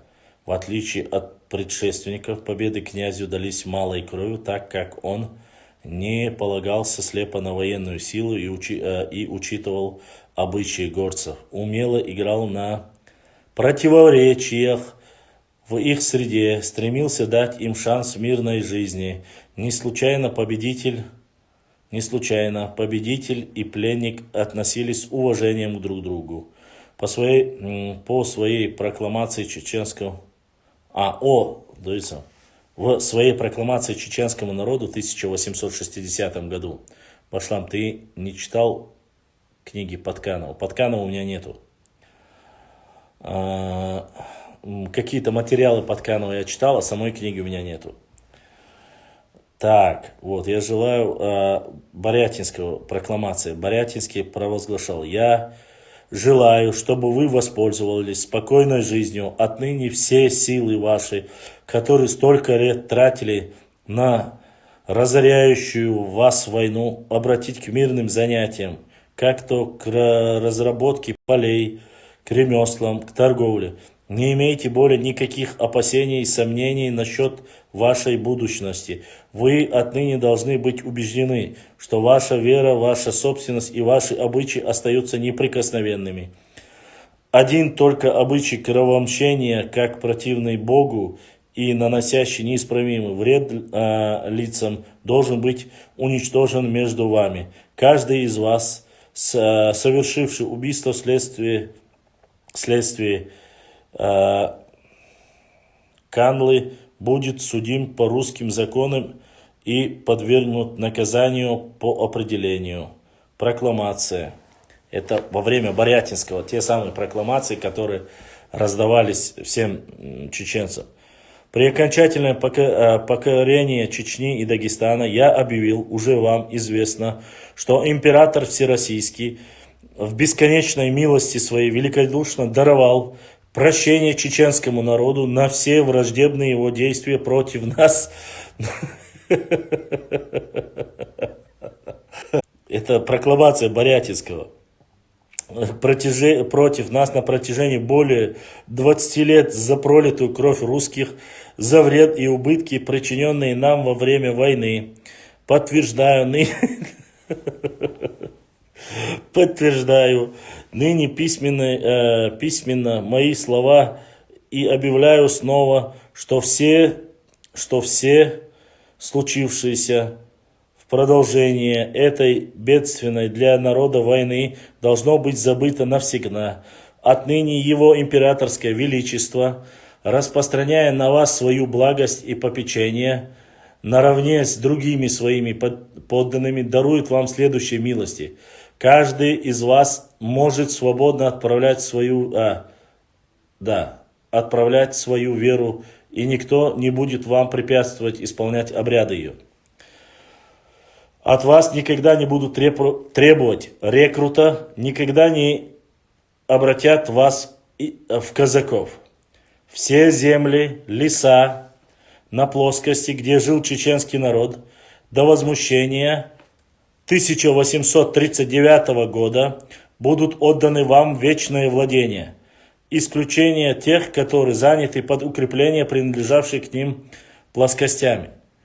Чтобы было понятно, когда заключали договор между Российской империей и Чечней, были даны эти прокламации, в которых говорилось, что все земли, принадлежавшие до 1839 года, а чтобы было вам понятно, до 1839 года территорию, если вернут, то туда входит и Галашки, и Сунжинский, причем весь Сунжинский, кроме, здесь написано, вот крепость, где находится, там, допустим, Грозная, Владикавказ, если на Владикавказ не на нашей территории, Назрань тоже не на нашей территории, вот крепость Грозная и близлежащие там, вот кроме этих земель, все земли до 1839 года возвращаются. Это в прокламации Борятинского написано, валикум салам. Будут отданы вам вечное владение, исключение которого заняты под укрепление с принадлежащих к ним плоскостными местами. Эти земли навсегда остаются собственностью казны. Те же земли и леса горной полосе, которыми народ до возмущения не пользовался и откуда вышел при нынешней покорности, остаются в запасе в распоряжении правительства. Но на них не предлагается поселять ни казачьих станиц, ни чеченских аулов. Других аулов здесь не обсуждается. Вам отведутся земли на каждый аул соразмеримо числу жителей, и каждому аулу будет дан акт и план на вечное владение землей. Чтобы было понятно, на горную часть в этой прокламации Борятинского написано, что на горную часть возвращение строения аулов запрещено. Вместо них вам будут даны земли на плоскостной территории, чтобы вы опять не будоражили, чтобы вы опять не занимались там противозаконной деятельностью в понимании царского императора России. Дальше. Вам отведутся земли каждый аул с измеренным числом жителей. Земли, подаренные правительством, и те из них занятых никем земель, которые впредь могут быть одарены частным лицам за заслуги, останутся навсегда неотъемлемой их собственностью. То есть, чтобы было понятно, земли, которые отвоеваны, он говорит, и отданы офицерам, князьям, князькам разным, которые их заслужили во время службы царской России, они остаются за пользованиями этих князей, в вечное пользование отдается. То есть, если это твоя земля, точнее, это твоя земля, а какой-то князь воевал против тебя и завоевал на стороне царской России, и моя земля передана ему, то она остается в вечном его владении за то, что он был царским офицером. В то время было круто, оказывается, быть таким. Дальше, что здесь он еще говорит? Это все из прокламации Борятинского, не забывайте. Князь-генерал-фельдмаршал Борятинский. Не просто князь, он князь-генерал-фельдмаршал. Вот. Так вот, которые могут быть одарены частным лицам за заслуги, останутся навсегда неотъемлемые. Правители, поставленные над вами, будут управлять вами по адату и шариату, а суд и расправа будут отправляться в народных судах, то есть меххел, ставленных из лучших людей, которые будут избираться вами и назначены в должности соглашения ваших начальников. Почему я зачитываю эту прокламацию? Вы помните, многие из Сюли осуждали, говорили, вот вы оставили Шамиля, там, вот те, кто перешел, якобы, в кавычках, они не переходили. Они получили эти прокламации, в этих прокламациях говорилось, что судьи ваши будут по шариату, по адату, из ваших людей поставлены. Как видите, столько привилегий, преференций, то есть за то, чтобы прекратили воевать. и занимались мирным ремеслом. Я сказал бы так, что князь Борятинский был очень, в отличие от всех этих тиранов, до него присутствующих, намного шагов вперед понимал и осознавал, что нужно, психологию непосредственно нашего народа. Ну, он очень хорошо умел манипулировать. Здесь это все сказано. Так. Быту устроили свое хозяйство. Так, снисходя к бедному положению народа, потерпевшего от разорительной войны, правительство освобождает вас от взноса, податей на 5 лет с тем, чтобы вы в течение этого времени устроили свои хозяйства, отдохнули и вообще поправились в домашнем быту. По истечению уже льготного срока, то есть 5 лет, вы обязываетесь уплачивать налог с каждого дыма по рублю. На первое же время вам предоставят только назначить содержимое вашими аульными старейшинами и другими должностными лицами в аулах. В таком размере, какой вы сами признаете справедливым по вашему общему совещанию. То есть юрт дайшна, юрт каэдышна, там, кто бы там ни был, сами скидывайтесь и держите их, то есть оплачивайте. Точно так же в течение 5 лет мы освобождаем вас от обязанности выставлять милицию. Вы будете только назначать людей для рассылки бумаг, приказаний для караула при арестантах в аулах в дороге.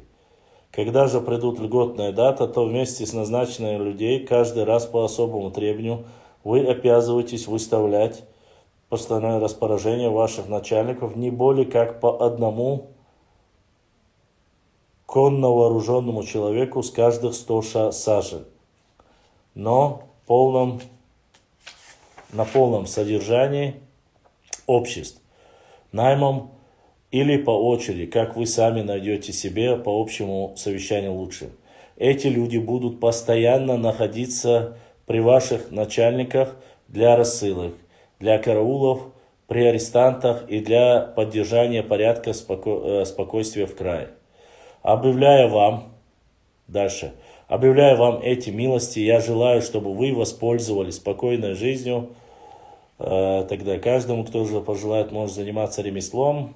И так в стране, тогда вскоре сами пройдете в пользу уничтожению этого дикого обычая. Увидите, что правительство твердо охраняет ваше спокойствие. Станете просить сами об изменении некоторых других обычаев ваших, несообразных с настоящим положением вашим. Сельские муллы кади обязываются прочесть это объявление при мечетях столько раз в дни джумы, что оно сделалось известным всему народу, и верно объяснить содержимое его на местном языке. При этом предверяю, что если вы сим явились между вами злонамеренные люди, которые стали бы тревожить народ ложными превратными толками, то они подвергаются самому строгому наказанию, без малейшей пощады. Главнокомандующий Кавказской армии, наместник Кавказский генерал-фельдмаршал А.И. Борятинский. Вот такой вот бешбармак.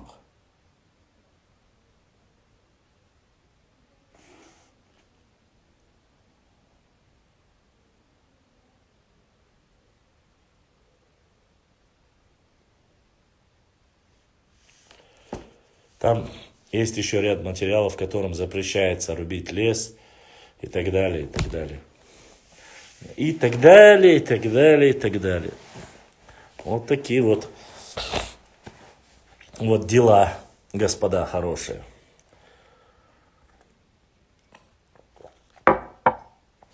Не знаю, вроде бы здесь не так тускло, но глаза очень напрягает. Не знаю почему. И такое бывает. Возраст, еще раз возраст. Задавайте вопросы, если у вас таковые есть. Там очень много интересных документов, по которым мы можем, конечно же, пройтись и рассказать.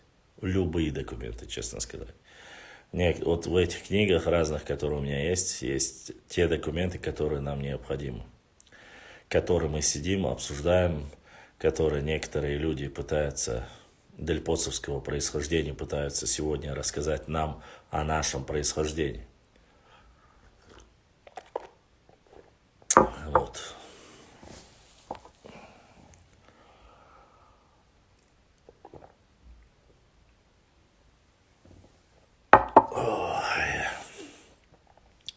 Что-то вы сегодня пассивные. Где мои ютубовские войны? Ибраим, масуа ютуб чуа. Может вам дать отдохнуть? Я думал, в субботу вы будете более спокойными.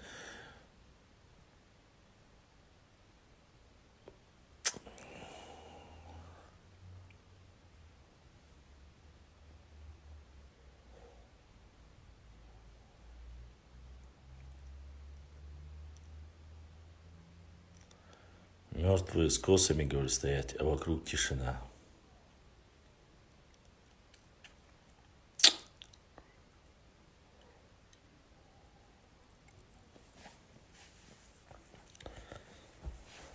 Все, походу, уставшие. Ты что за знак ты прислал, Ибраим, я не понимаю.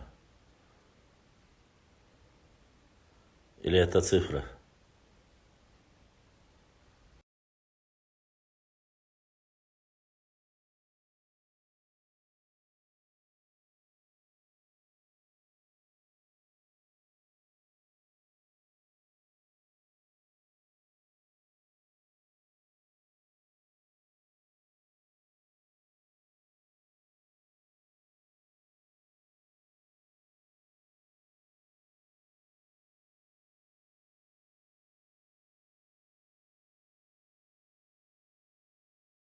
Я захожу в YouTube, там прямо в YouTube они строчат просто так комментарии.